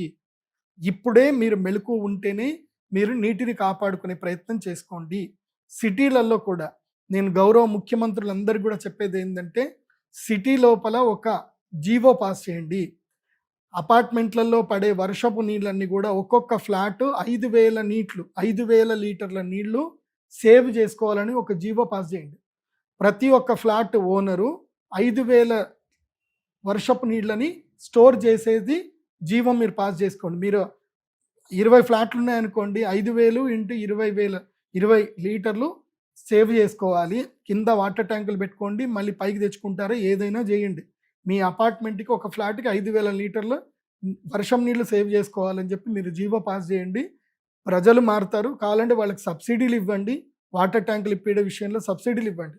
ఎందుకోసమంటే రాబోయే 2 సంవత్సరాల తర్వాత భయంకరమైన జల సంక్షోభం రాబోతుంది. దానికి ఈ పరాభవనామ సంవత్సరమే సూచనగా ప్రారంభమవుతుంది. ఈ సంవత్సరం రాజాది నవనాయకుల ఫలితాన్ని చెప్తాను, వినండి. ఈ సంవత్సరము నవనాయకుల్లో 7 శుభులవుతున్నారు, 2 పాపులవుతున్నారు. కాబట్టి పరిణామాలు బాగా జరుగుతాయి, శుభాలు ఉన్నాయి కాబట్టి పరిణామాలు జరుగుతాయి. కానీ ఒకటి మనం అర్థం చేసుకోవాలి, ఈ కలికాలంలో మనం ఒక్కసారి గుండె మీద చేసుకొని చూద్దాము. మనం చూస్తున్న వాళ్ళల్లో మంచి వాళ్ళు ఎంతమంది, చెడ్డవాళ్ళు ఎంతమంది, నిజాయితీగా ఉన్నది ఉన్నట్టుగా మనసులో ఉన్నది ఉన్నట్టుగా ప్రవర్తించే వాళ్ళు ఎంతమంది, లోపల కల్మషం పెట్టుకుంటూ ఉన్నవాళ్ళు ఎంతమంది చూస్తే మనకు తెలిసిపోతుంది. సో 7 శుభులు ఉన్నారు అంటే అర్థం ఏమిటంటే పరిణామం చెందబోతుంది, మార్పులు చెందబోతున్నాయి. కాబట్టి దుర్మార్గుల కష్టాలు వస్తాయి. కాబట్టి పాలకులే దుర్మార్గులు అవుతే ఏం చేస్తాం? సో వాళ్ళ కష్టాలు వస్తే ఏమవుతుంది? కష్టాలను ఎదుర్చుకుని మళ్ళీ కష్టాలు వస్తాయి. కాబట్టి కొంచెం జాగ్రత్తగా ఉండండి. ఈ లాజిక్ మీకు అర్థమైంది అనుకుంటాను. ఈ సంవత్సరం గురుడు రాజు అవుతున్నాడు కాబట్టి, గురుగ్రహం రాజు అవుతే న్యాయవర్తిత్వం జరుగుతుంది, న్యాయస్థానాలు చాలా గట్టిగా పనిచేస్తాయి, అన్యాయం జరిగిన వంటి వాళ్ళకి న్యాయం తప్పకుండా లభిస్తుంది. ఈ సంవత్సరము గురుగ్రహం ఉండడం వలన ప్రజలందరూ ఆనందంగా ఉంటారు, వర్షాలు బాగా పడతాయి, ఆహారం బాగా దొరుకుతుంది. కాకపోతే విషయం ఏంటంటే మంత్రి ఎవరయ్యారు అంటే కనుక కుజగ్రహం మంత్రి అయ్యాడు, భౌమహా మంత్రి, దేశానికి ఉద్యోగాధిపతి కుజుడే అయ్యాడు. కాబట్టి కుజుడు ఉద్యోగాధిపతి అయ్యాడు, అశ్వాధిపుడు అయ్యాడు. కాబట్టి ఏమవుతుందంటే యుద్ధ భయం ఉంటుంది, దేశాలకు దేశాలమై యుద్ధ భయం ఉంటుంది. అదేవిధంగా రక్షణ శాఖకి బలమైన పగ్గాలు వస్తాయి. రక్షణ శాఖ చాలా గట్టిగా పనిచేస్తుంది. ఈ ఈ దేశంలో, భారతదేశంలో అయితే కొన్ని రాష్ట్రాల్లో, ముఖ్యంగా వెస్ట్ బెంగాల్లో మాత్రం ఎట్టి పరిస్థితుల్లో రాష్ట్రపతి పరిపాలన వస్తుంది. కాశ్మీర్లో కూడా రాష్ట్రపతి పరిపాలన ఏర్పడే అవకాశం ఈ సంవత్సరం ఉంటుంది. ఇక అర్ఘాధిప. అర్ఘాధిప అంటే చక్కగా వర్షాలు, అర్ఘము అంటే ఏంటి? మేఘాలు. మేఘాలకు అధిపతి ఎవరు అంటే ఇందుహు. చంద్రుడు వచ్చాడు కాబట్టి ఏం జరుగుతుందంటే వర్షాలు మంచిగానే పడతాయి. పడితే కుంభవృష్టి పడుతుంది. ఈసారి కూడా క్లౌడ్ బస్ట్లు ఉంటాయి, బాగానే ఉంటుంది. సస్యాధిప, దేవాదయ అధిప. సస్యాధిప అంటే చక్కగా సస్యములు పెంచే విషయంలో కానీ, దేవాదయ అంటే దేవతలకు సంబంధించిన అధిపతి కానీ, దేవాలయాలకు అధిపతి కానీ ఈ సంవత్సరం గురువు అయ్యాడు కాబట్టి ఈ సంవత్సరం ప్రజలు ఎక్కువగా భక్తి విశ్వాసాల పట్ల అప్రమత్తత చూపిస్తారు. ఎక్కువగా దేవాలయాలు ఎక్కువగా వెళతారు ప్రజలు. హుండీలలో మాత్రం డబ్బులు వేయకండి ప్రజలు. ఎందుకోసమంటే ఎండోమెంట్ పరిధిలో ఉన్న దేవాలయాల్లో డబ్బులు వేయకండి, హుండీలో డబ్బులు వేయకండి. యజ్ఞ యాగాదులు కర్మలు చేయండి. ఎవరైతే గురువులు, ఎవరైతే స్వాములు, శృంగేరి పీఠము, కంచి పీఠము, అదేవిధంగా ద్వారకా పీఠము, ఉత్తరాది పీఠము, ఉడిపి పీఠాధిపతులు, ఇలాంటి మఠాలకు వెళ్ళండి. అక్కడ పీఠాధిపతులకు మీరు గుళ్ళో వేయాలనుకున్నదంతా కూడా అక్కడ ఇవ్వండి. ఎందుకోసమంటే ధర్మాన్ని కాపాడుతుంది పీఠాధిపతులు. వాళ్ళు చెప్పడం వల్ల, మాలాంటి శిష్యులను వాళ్ళు తయారు చేయడం వల్ల, మేము మీ అందరికీ చెప్పడం వల్ల దేవాలయాలు అందరికీ వెళుతున్నారు. కాబట్టి ఆ దేవాలయాల్లో మీరు వేశారనుకోండి, ఆ మీరు హుండీలో వేసిన డబ్బులు నిరర్థకంగా పోతున్నాయి. కాబట్టి హుండీలో డబ్బులు వేయకండి. మఠాలలో పీఠాధిపతుల దగ్గరికి వెళ్ళి అక్కడ డబ్బులు వేయండి. ఎందుకోసమంటే ఈ సంవత్సరం యజ్ఞయాగాది కర్మలు పెరుగుతాయి, ధర్మం వృద్ధి జరుగుతుంది, గోసంపద వృద్ధి జరుగుతుంది. ఎవరైతే గోవులను కాపాడుతున్నారో, ధర్మాన్ని కాపాడుతున్నారో వాళ్ళతోటి మీరు అందరూ ఉండండి. ఇక సైనాధిపతి, సేనాధిపతి ఎవరు అవుతున్నారు అంటే ఇందుహు. ఈ సంవత్సరము చంద్రుడే అవుతున్నాడు, సేనాధిపతి కూడా చంద్రుడే అవుతున్నాడు. కాబట్టి ఈ సంవత్సరము బియ్యం ధరలు బాగా పెరుగుతాయి, దేశవాళీ బియ్యానికి ధరలు బాగా పెరుగుతాయి, బాగుంటుంది. సైన్యం కూడా గట్టిగానే పనిచేస్తారు. ఇక పరీక్షకుడు, గ్రామ నాయకుడు గురువు అవుతున్నారు. ఇది చాలా అద్భుతము. ఈ సంవత్సరం పరీక్షించేటువంటి వాడు అంటే ఎన్ఫోర్స్మెంట్ డైరెక్టర్ ఎవరైతే ఉంటారో ఆయన గురువు ఈ సంవత్సరం. సో అందరినీ ఎగ్జామినేషన్ చేస్తాడు. ఈ సంవత్సరము గ్రామ సర్పంచులు కానీ, గ్రామాధికారులు కానీ, గ్రామ వికాసం ఏర్పడుతుంది. గ్రామంలో ఉన్న ప్రజలందరూ కూడా ఐకమత్యంగా ఉంటారు. ఉండి తమ గ్రామం లోపల సహకార సంఘాలు పెట్టుకొని ప్రజలు డెవలప్ అవుతారు. ఈ సంవత్సరం నుంచి గ్రామాల్లో అవేర్నెస్ ఎక్కువగా పెరుగుతుంది, బాగుంటుంది ఈ సంవత్సరం. తర్వాత రసాధిప. రసాధిపుడు, తర్వాత వస్త్రాధిపుడు శని అయ్యాడు.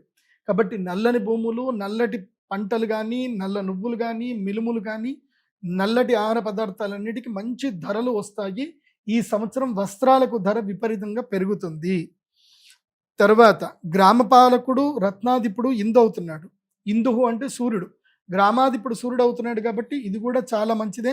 ప్రజలు బాగుంటారు, వాళ్ళందరూ కూడా కలిసికట్టుగా వాళ్ళ పనులు వాళ్ళు చేసుకుంటారు.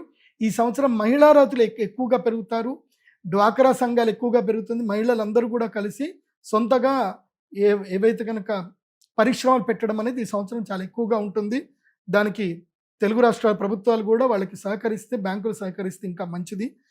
తర్వాత ఈ సంవత్సరం వృక్షాధిప, వృక్షాలకు అధిపతి కూడా బుధుడు అవుతున్నాడు. కాబట్టి తుఫాన్లు ఎక్కువగా వచ్చేటువంటి అవకాశం ఉంటుంది. ముఖ్యంగా శ్రీకాకుళము, తూర్పుగోదావరి జిల్లా, విశాఖపట్నం, విజయనగరము ఈ ప్రాంతం లోపల తుఫాను ప్రభావాలు ఎక్కువగా పడేటువంటి అవకాశం ఉంటుంది. కాబట్టి ఈ సంవత్సరం తొందరగానే పంటలు వేసుకొని ఆశ్వేజ మాసం అంటే కార్తీక మాసం లోపలనే పంటలు కోసుకునే ప్రయత్నం చేయండి. తర్వాత పంటలన్నీ మునిగిపోయే అవకాశం ఉంటుంది. కాబట్టి జాగ్రత్తగా ఉండండి. అది నేను కోస్తా జిల్లాలకైతే ఇది చెప్పడం జరుగుతుంది. ఇక నీరసాధిప. ఈ సంవత్సరం కుంకుమ పువ్వు, కర్పూరం. నీరసాధిప ఎవరవుతున్నాడంటే గురుడు అవుతున్నాడు. కాబట్టి కుంకుమ పువ్వు ఈ మధ్య చాలామంది ఇళ్లలోనే ఏసీలు పెట్టేసి కుంకుమ పువ్వు పెంచుతున్నారు. సుమన్ టీవీలో కూడా వీడియో చూశాను, బాగుంది. మీరు కూడా పని చేసుకోండి. కుంకుమ పువ్వు, అదేవిధంగా పుట్టగొడుగులు, ఇవి మీరు ఇళ్లలో పెంచుకోండి. ఈ సంవత్సరం చాలా డిమాండ్ ఉంది. అదేదో కొన్ని రకమైన పుట్టగొడుగులు అట కిలోకి 5 లక్షలు అట. అలాంటి ఏమైనా ఉండి ఇంట్లో మీరు ఏసీలు పెంచుకొని కరెంటు బిల్లు సంవత్సరం మొత్తం మీద ₹1,00,000 అయినా పర్వాలేదు. ఓ 20 కిలోలు వచ్చిందంటే చక్కగా అపార్ట్మెంటే కొనుక్కోవచ్చు, ఫ్లాట్ కొనుక్కోవచ్చు, లేదంటే ఇండిపెండెంట్ హౌస్ కట్టుకోవచ్చు. కాబట్టి పుట్టగొడుగులకు ఈ సంవత్సరం బాగా డిమాండ్ ఉంది. గురువు నీరసాధిపతి అయ్యాడు. కాబట్టి ఈ సంవత్సరము కుంకుమ పువ్వు, కర్పూరము, అగరు, చందనము, పన్నీరు, పాదరసము, తర్వాత ఉప్పు, తర్వాత పసుపు, వీటి ఉత్పత్తి బాగా పెరుగుతుంది. తర్వాత గణకః సర్పాధిపః, లెక్కలు పెట్టేటువంటి ఫినాన్షియల్ మినిస్టర్ ఎవరు అంటే ఈ సంవత్సరము శని అయ్యాడు. శని ఫినాన్షియల్ మినిస్టర్ అయ్యాడు అంటే కుంభకోణాలన్నీ బయటపడతాయి. ఈ సంవత్సరం భయంకరమైన కుంభకోణాలు బయటపడతాయి. 2 రాష్ట్రాల ముఖ్యమంత్రులు మారిపోతారు. 2 రాష్ట్రాల ముఖ్యమంత్రులు మారిపోతారు భారతదేశానికి సంబంధించి, మన తెలుగు రాష్ట్రాలకి అయితే కాదు. సో 2 రాష్ట్రాల్లో ఎలక్షన్స్ ఏర్పడతాయి. ఆ ఎలక్షన్స్లో ఉన్న ప్రభుత్వం పడిపోయి వేరే ప్రభుత్వం అయితే వస్తుంది. దైవజ్ఞ, ఈ సంవత్సరం జ్యోతిష్య పండితులకి ఎవరు అధిపతి అంటే చంద్రుడు అయ్యారు. కాబట్టి జ్యోతిష్య విద్యలు, పరిశోధన విద్యలు వృద్ధి చెందుతాయి. ప్రజలు జ్యోతిష్యాన్ని ఎక్కువగా నమ్ముతారు. పర్లేదు, మాకు ఇన్కమ్ అయితే మంచిగానే పెరుగుతుంది. అట్లాగే వృద్ధి చెందుట, దైవభక్తి కూడా పెరుగుతుంది. రసధాతువుల యొక్క ఉత్పత్తి పెరుగుతుంది. ఈ సంవత్సరం మన భారతదేశంలో ఇప్పటిదాకా గనులు లేవు. సో నేను మీకు చెప్పేది ఏంటంటే, స్టాక్ మార్కెట్లో జింక్ రేట్ ఎక్కువగా పెరుగుతుంది, రాగి రేట్ ఎక్కువగా పెరుగుతుంది, తర్వాత వెండి రేట్ ఎక్కువగా పెరుగుతుంది, బంగారం రేట్ పెరుగుతుంది. తర్వాత చెప్తాను ఆ రేట్ ఎంత పెరుగుతుందో చెప్తా, వెయిట్ చేయండి. తర్వాత స్త్రీణాం అధిపః, స్త్రీలకి అధిపతి ఎవరు అంటే ఈ సంవత్సరం చంద్రుడు. చంద్రుడు స్త్రీలకు అధిపతి అయితే ఎట్లా ఉంటుందంటే, స్త్రీలు విపరీతమైన చంచల స్వభావం కలిగినటువంటి వారు అవుతారు. ఇక ఉంటుంది, కష్టాలు ఎక్కువగా ఉంటుంది, మగాళ్ళకి ఎక్కువ కష్టం ఉంటుంది. ఎందుకోసమంటే స్త్రీలు ఓపికగా ఓర్పుగా ఉన్న రోజులే ఆ ఇల్లు బాగుంటుంది. స్త్రీ ఎప్పుడైతే ఓపిక నశించి, ఓర్పు నశించి చంచలంగా మారుతుందో ఆ ఇల్లు అల్లకల్లోలం అవుతుంది. కాబట్టి ఈ సంవత్సరము స్త్రీలకి చంచల స్వభావం ఎక్కువగా పెరుగుతుంది. అదేవిధంగా స్త్రీలు కామ సంక్షోభితులు అవుతారు. విచ్చలవిడితనం స్త్రీలలో పెరుగుతుంది. దాన్ని అడ్డుకున్న వాళ్ళని నానా బూతులు తిడతారు. ఇవన్నీ కూడా జరుగుతాయి. అమ్మ బట్టలు మంచిగా వేసుకోమ్మా అని చెప్తే నీకెందుకురా అని చెప్పి వాడిని నానా తిట్లు తిడతారు. ఇవి ఈ సంవత్సరం జరుగుతుంది. కాబట్టి ఎవరు కూడా స్త్రీలకు సంబంధించి ఏ మాటలు చెప్పకండి, వాళ్ళు ఇష్టం వచ్చినట్టు వాళ్ళు ఉండనివ్వండి. ఎందుకోసమంటే ప్రకృతి ఎలా చేయాలో అలా చేస్తుంది, పెరుగుట విరుగుట కొరకే. కొన్ని జరిగితే కొంతమంది కొన్ని అర్థమవుతాయి. సో మీరెవరు కూడా ఎవరికి నీతులు చెప్పకండి, ఎవరు బుద్ధులు చెప్పకండి. కాలితే పడితే వాళ్ళకే తెలుస్తుంది కాబట్టి వాళ్ళని తెలుసుకోనివ్వండి.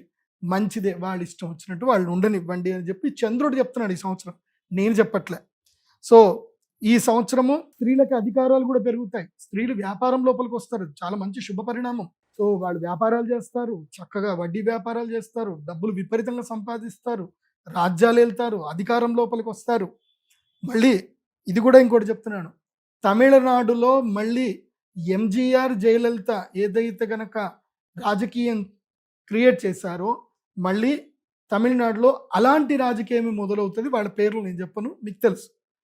ఇక వర్షాలకు అధిపతి కూడా బుధుడు అవుతున్నాడు కాబట్టి ఎక్కువగా గాలితో కూడుకున్నటువంటి వర్షాలు ఎక్కువగా పడతాయి, తుఫాన్లు ఎక్కువగా వస్తాయి. అయితే ఈ సంవత్సరము వైద్య శాఖల్లో కూడా మంచి మార్పులు వచ్చేటువంటి అవకాశం ఉంటుంది. డాక్టర్లు బాగా సంపాదించుకుంటారు ఈ సంవత్సరం, అంటే రోగాలు ఎక్కువగా పెరుగుతాయని అర్థం. ఈ పరాభవనామ సంవత్సరంలో వ్యవసాయం ఇది చాలా బాగా అందరు కూడా, రైతులందరూ కూడా చూసి తెలుసుకోండి. ఇప్పుడు ఏదైతే కనుక సంక్షోభం ఏర్పడిందో, ఇప్పుడు ఆలుగడ్డ ఉల్లిగడ్డ రేట్లు అయితే ఇప్పుడు పడిపోతున్నాయి, పర్వాలేదు. కానీ ఈ సంక్షోభం ఎప్పటి దాకా ఉంటుందంటే అక్షయ తృతీయ వరకు మాత్రమే ఈ సంక్షోభం ఉంటుంది.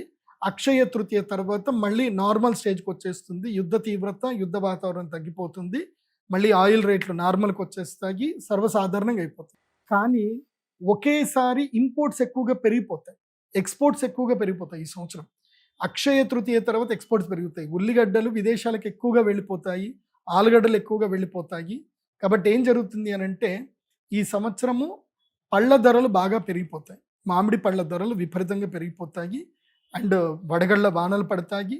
అదేవిధంగా కూరగాయల ధరలు బాగా పెరుగుతాయి. నేను ఈ భాగ్యనగరానికి, సిటీస్కి దూరంగా ఉండేటువంటి రైతులకు చెప్పేది ఏంటంటే కొత్తిమీర బాగా పెంచండి, పాలకూర బాగా పెంచండి. కొత్తిమీర పాలకూరతోటి మీరు లక్షల రూపాయలు సంపాదించవచ్చు. అదేవిధంగా టొమాటో కేవలము ఒక 5 రోజులు మాత్రం రాజ్యం వెళ్తుందండి. ఆ 5 రోజుల్లో టమాటో రేట్ ఇట్లా 100 రూపాయలకి రీచ్ అయిపోతుంది. 5-10 రోజులు అయితే కనుక టమాటా సంక్షోభం ఉంటుంది. అదేవిధంగా ఆలుగడ్డతో సంక్షోభం ఏర్పడుతుంది. తర్వాత ఉల్లిపాయలలో, అందులోనూ తెల్ల ఉల్లిపాయలకైతే విపరీతమైన డిమాండ్ పెరుగుతుంది. సో ఈ సంవత్సరం ఉల్లిపాయ కన్నీరు పెట్టిస్తుంది. సో ఇవన్నీ జరుగుతాయి. రైతులకి కొంచెం లాభం అయితే కలుగుతుంది. కానీ సామాన్య ప్రజలకు, రిటైలర్స్ ఎవరైతే ఉంటారో కొనుక్కునేటువంటి ప్రజలకు మాత్రం అమ్మ ఉల్లిపాయ ధర పెరిగిపోయిందే అని బాధ అయితే కలుగుతుంది. కాబట్టి అక్షయ తృతీయ తర్వాత జూన్ జూలై నెలల్లో ఏదైనా ఒక 10 రోజులు మాత్రం ముఖ్యంగా టమాటా రైతులకు మాత్రం లాభం వచ్చే అవకాశం ఉంటుంది. కానీ అది కూడా చెప్తున్నాను, ఈ సంవత్సరము క్షుధార్త ప్రజలు ఆకలి బాధలు పడతారని ఉంది కాబట్టి ఇది విషయం చెప్తున్నాను. ఒకవేళ ధర సరిగ్గా లేకపోయినా, ఎందుకోసం అంటే కొంచెం దళారులు మోసం చేస్తారు. నిజంగా డిమాండ్ ఉంటుంది కానీ దళారుల మధ్యలో మోసం చేస్తారు. డిమాండ్ లేకుండా ఉండడానికి వాళ్ళు మీకు తక్కువ ధరకి ఇస్తారు. తక్కువ ధరకి రైతులు అమ్ముకోకండి. అంత అవసరం పడితే ఆ టమాటాలు కట్ చేసేసుకొని వాటి కొంచెం ఉప్పు జల్లేసి ఎండబెట్టి పొడి చేసుకొని అమ్ముకోండి. అది కూడా మంచి 300 రూపాయల కిలో పోతుంది. కంగారు పడొద్దు. ఉల్లిపాయల ధర అయితే పెరుగుతుంది, టమాటా ధర అయితే తప్పకుండా మిమ్మల్ని కింగ్ చేస్తుంది. ఈ సంవత్సరం రైతులకి మంచి లాభదాయకంగా ఉంటుంది. కూరగాయలు, పండ్లు, ముఖ్యంగా మునగకాయలు, మునగాకులు కానీ ఆకుకూరలు కానీ పండించే రైతులకు మంచి లాభం ఉంటుంది. బ్రకోలీ అని ఒక పంట ఉంటుంది, గోబీ లాంటిది, అది కూడా మంచి లాభదాయకం ఇస్తుంది. ఈ సంవత్సరం రైతులకైతే లాభంగా ఉంది. వరి విషయంలో మాత్రం బాయిల్డ్ రైస్ మాత్రం సేల్ చేయకండి. రైతులు సొంతగానే నవారా లేదా చిట్టి ముత్యాలు లేదా రత్నచౌడి, ఇక ఏవైనా దేశవాళీ రకానికి సంబంధించిన విత్తనాలను పెట్టి పండించే ప్రయత్నం చేయండి. రైతులకు ఇది చాలా మంచిది. నేను మళ్ళీ చెప్తున్నాను, అది 160 రూపాయల కేజీ అంటే 10,000 రూపాయలకు పైగా ఒక క్వింటాల్ వెళ్తుంది. నవారా, రత్నచౌడి అలాంటి బియ్యం పెట్టండి, మంచి జరుగుతుంది. అలాంటి వడ్లు పెట్టండి, బాగుంటుంది. పరాభవన సంవత్సరంలో ఇక్కడ ఆల్రెడీ చెప్పారు ఏంటంటే రాజులు కొట్లాడుకుంటారు అని చెప్పారు. ఇక్కడ ఏం జరుగుతుందనంటే సింపుల్ చెప్పాలి అంటే కెమెరాల ముందేమో అరుచుకుంటారు, కెమెరాల వెనుకేమో చక్కగా పార్టీలు చేసుకుంటారు. కాబట్టి సామాన్య ప్రజలు, కార్యకర్తలు ఎలాంటి రియాక్ట్ అవ్వకండి. ప్రశాంతంగా తిన్నామా, పడుకున్నామా, తెల్లారిందా, ఎవరు ఏదంటే జై అనండి, కానీ మీరు మాత్రం కొట్లాడుకోకండి. అది విషయం చెప్తున్నా. ఎందుకోసం అంటే వాళ్ళు కొట్లాడుకుంటున్నారని చెప్పి రాజులు ఎప్పుడు యుద్ధంలో దిగరు. సైనికులే యుద్ధంలో దిగుతారు. నష్టపోయేది సైనికులే. ఇది బాగా మీరు గుర్తుపెట్టుకోండి.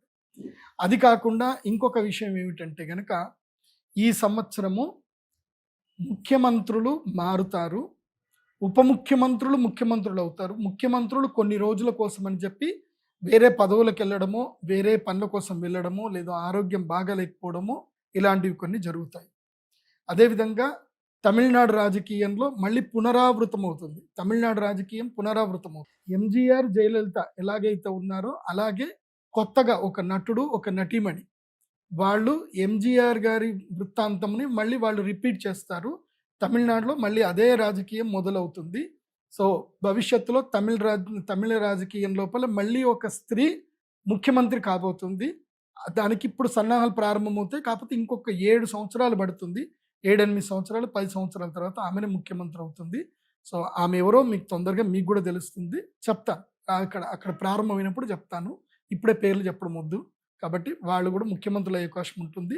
మళ్ళీ తమిళనాడులో ఒక నటుడు మళ్ళీ ముఖ్యమంత్రి అయ్యే అవకాశాలు ఎక్కువగా ఉంటాయి. కానీ ఈ సంవత్సరం కాదు.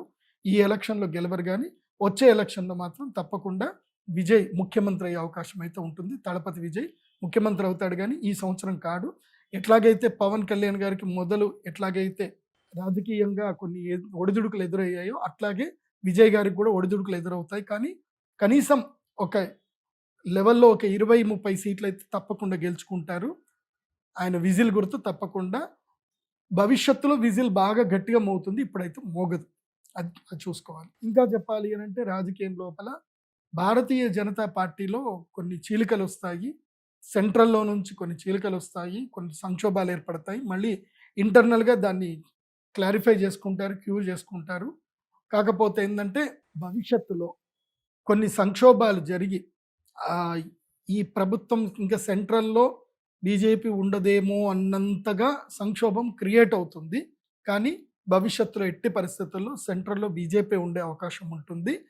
కాకపోతే కొన్ని జరుగుతాయి కదా, చాలా సంవత్సరాలు జరిగింది కాబట్టి ఈ సంవత్సరం పరాభవం కాబట్టి మంచిగా లేదు కాబట్టి చిన్న సంక్షోభాలు అయితే జరుగుతాయి. కానీ మరి ప్రభుత్వాలు కూలిపోయేంత సంక్షోభం అయితే ఈ సంవత్సరం ఉండదు. అదేవిధంగా ఈ సంవత్సరం లోపల ముఖ్యంగా వెస్ట్ బెంగాల్లో రాష్ట్రపతి పరిపాలన వచ్చేటువంటి అవకాశం ఎక్కువగా అనిపిస్తుంది. అది కూడా దసరా నవరాత్రుల సమయంలో కొన్ని సంక్షోభాలు ఏర్పడతాయి. సో ఇక్కడ బంగ్లాదేశ్ నుంచి కూడా కొన్ని సంక్షోభాలు వస్తాయి. మళ్ళీ పాకిస్తాన్ కూడా కొన్ని ఎట్లాగే ఉంటుంది కదా, వాళ్ళ పనే అది. సో ఈ సంవత్సరం కొంచెం తీవ్రతరం ఎక్కువగా ఉంటుంది. మళ్ళీ బాంబులు అట్లాంటివి ఉంటాయి, తీవ్రవాదుల చర్యలు. దీనికి ప్రభుత్వాలు కొంచెం గట్టిగా చర్యలు తీసుకుంటే బాగుంటుంది. తెలుగు రాష్ట్రాల విషయానికి వస్తే గనక తెలుగు రాష్ట్రాల్లో పెద్దగా రాజకీయ సంక్షోభం ఏమి ఉండదు, ఎట్లుంది అట్లాగే ఉంటుంది. కాకపోతే తెలంగాణ రాష్ట్రంలో కొత్తగా 3 మంత్రి పదవులు వస్తాయి. అదేవిధంగా తెలుగు రాష్ట్రాల్లో కూడా ఇంకొక 2 లేదా 4 మంత్రి పదవులు వచ్చే అవకాశం ఉంటుంది. కాకపోతే ప్రజల యొక్క మన్నల్ని ఎక్కువగా పొందలేకపోతారు తెలుగు రాష్ట్రాల్లో ఉన్నటువంటి మంత్రులు, ముఖ్యమంత్రులు. ప్రజల మన్నల్ని పొందడానికి ప్రయత్నాలు చేస్తారు కానీ ప్రజల మెప్పుని పొందలేకపోతారు. అది జరుగుతుంది. అక్షయ తృతీయ వరకు వేచి ఉండండి. గురుగ్రహము కర్కాటక రాశి వైపు ప్రయాణించే సమయం ఎప్పుడైతే వస్తుందో, గురుగ్రహం కర్కాటక రాశి లోపలికి ఎంటర్ అయ్యేంతసేపు యుద్ధ భయం అయితే ఉంటుంది. జూన్ వరకు యుద్ధ భయం ఉంటుంది. అక్షయ తృతీయ వరకు తీవ్రంగా ఉంటుంది. అక్షయ తృతీయ తర్వాత యుద్ధ భయం తగ్గుతుంది. కానీ ఇది భవిష్యత్తులో వరల్డ్ వార్ 3కి దారి తీసే అవకాశం అయితే ఉంటుంది. ఇక్కడ బీజం మాత్రమే పడుతుంది కానీ వరల్డ్ వార్ 3 అయితే ఇప్పుడు ఏర్పడదు. ఎప్పుడైతే శనిగ్రహము వృషభ రాశి లోపలికి ఎంటర్ అవుతాడో అప్పుడు వరల్డ్ వార్ 3కి ప్రారంభమవుతుంది. అప్పుడు సంక్షోభాలు విపరీతమవుతాయి, నీటి సంక్షోభాలు పెరుగుతాయి, ఆయిల్ కూడా సంక్షోభం పెరుగుతుంది. అప్పుడు తీవ్రతరమైనటువంటి జరుగుతుంది. ఇప్పుడు యుద్ధము అక్షయ తృతీయ వరకు, అంటే ఏప్రిల్ 17వ తారీఖు వరకు యుద్ధం సమసిపోతుంది. మళ్ళీ నార్మల్ స్టేటస్కి వచ్చేస్తుంది. కాకపోతే ఆహార పదార్థాలు, ధాన్య విషయంలో మాత్రం యుద్ధం ఉంటుంది. మన భారతదేశానికి మాత్రం రెసెషన్ వచ్చే అవకాశం ఉంటుంది. మళ్ళీ ఇన్ఫ్లేషన్ బాగా పెరుగుతుంది. ఆర్థిక సంక్షోభం మాత్రం భారతదేశంలో ఏర్పడే అవకాశాలు చాలా ఎక్కువగా ఉంటుంది. నూనె పదార్థాలు పెరుగుతాయి, ఆహార ద్రవ్య పదార్థాలు విపరీతంగా రేట్లు పెరిగిపోతాయి.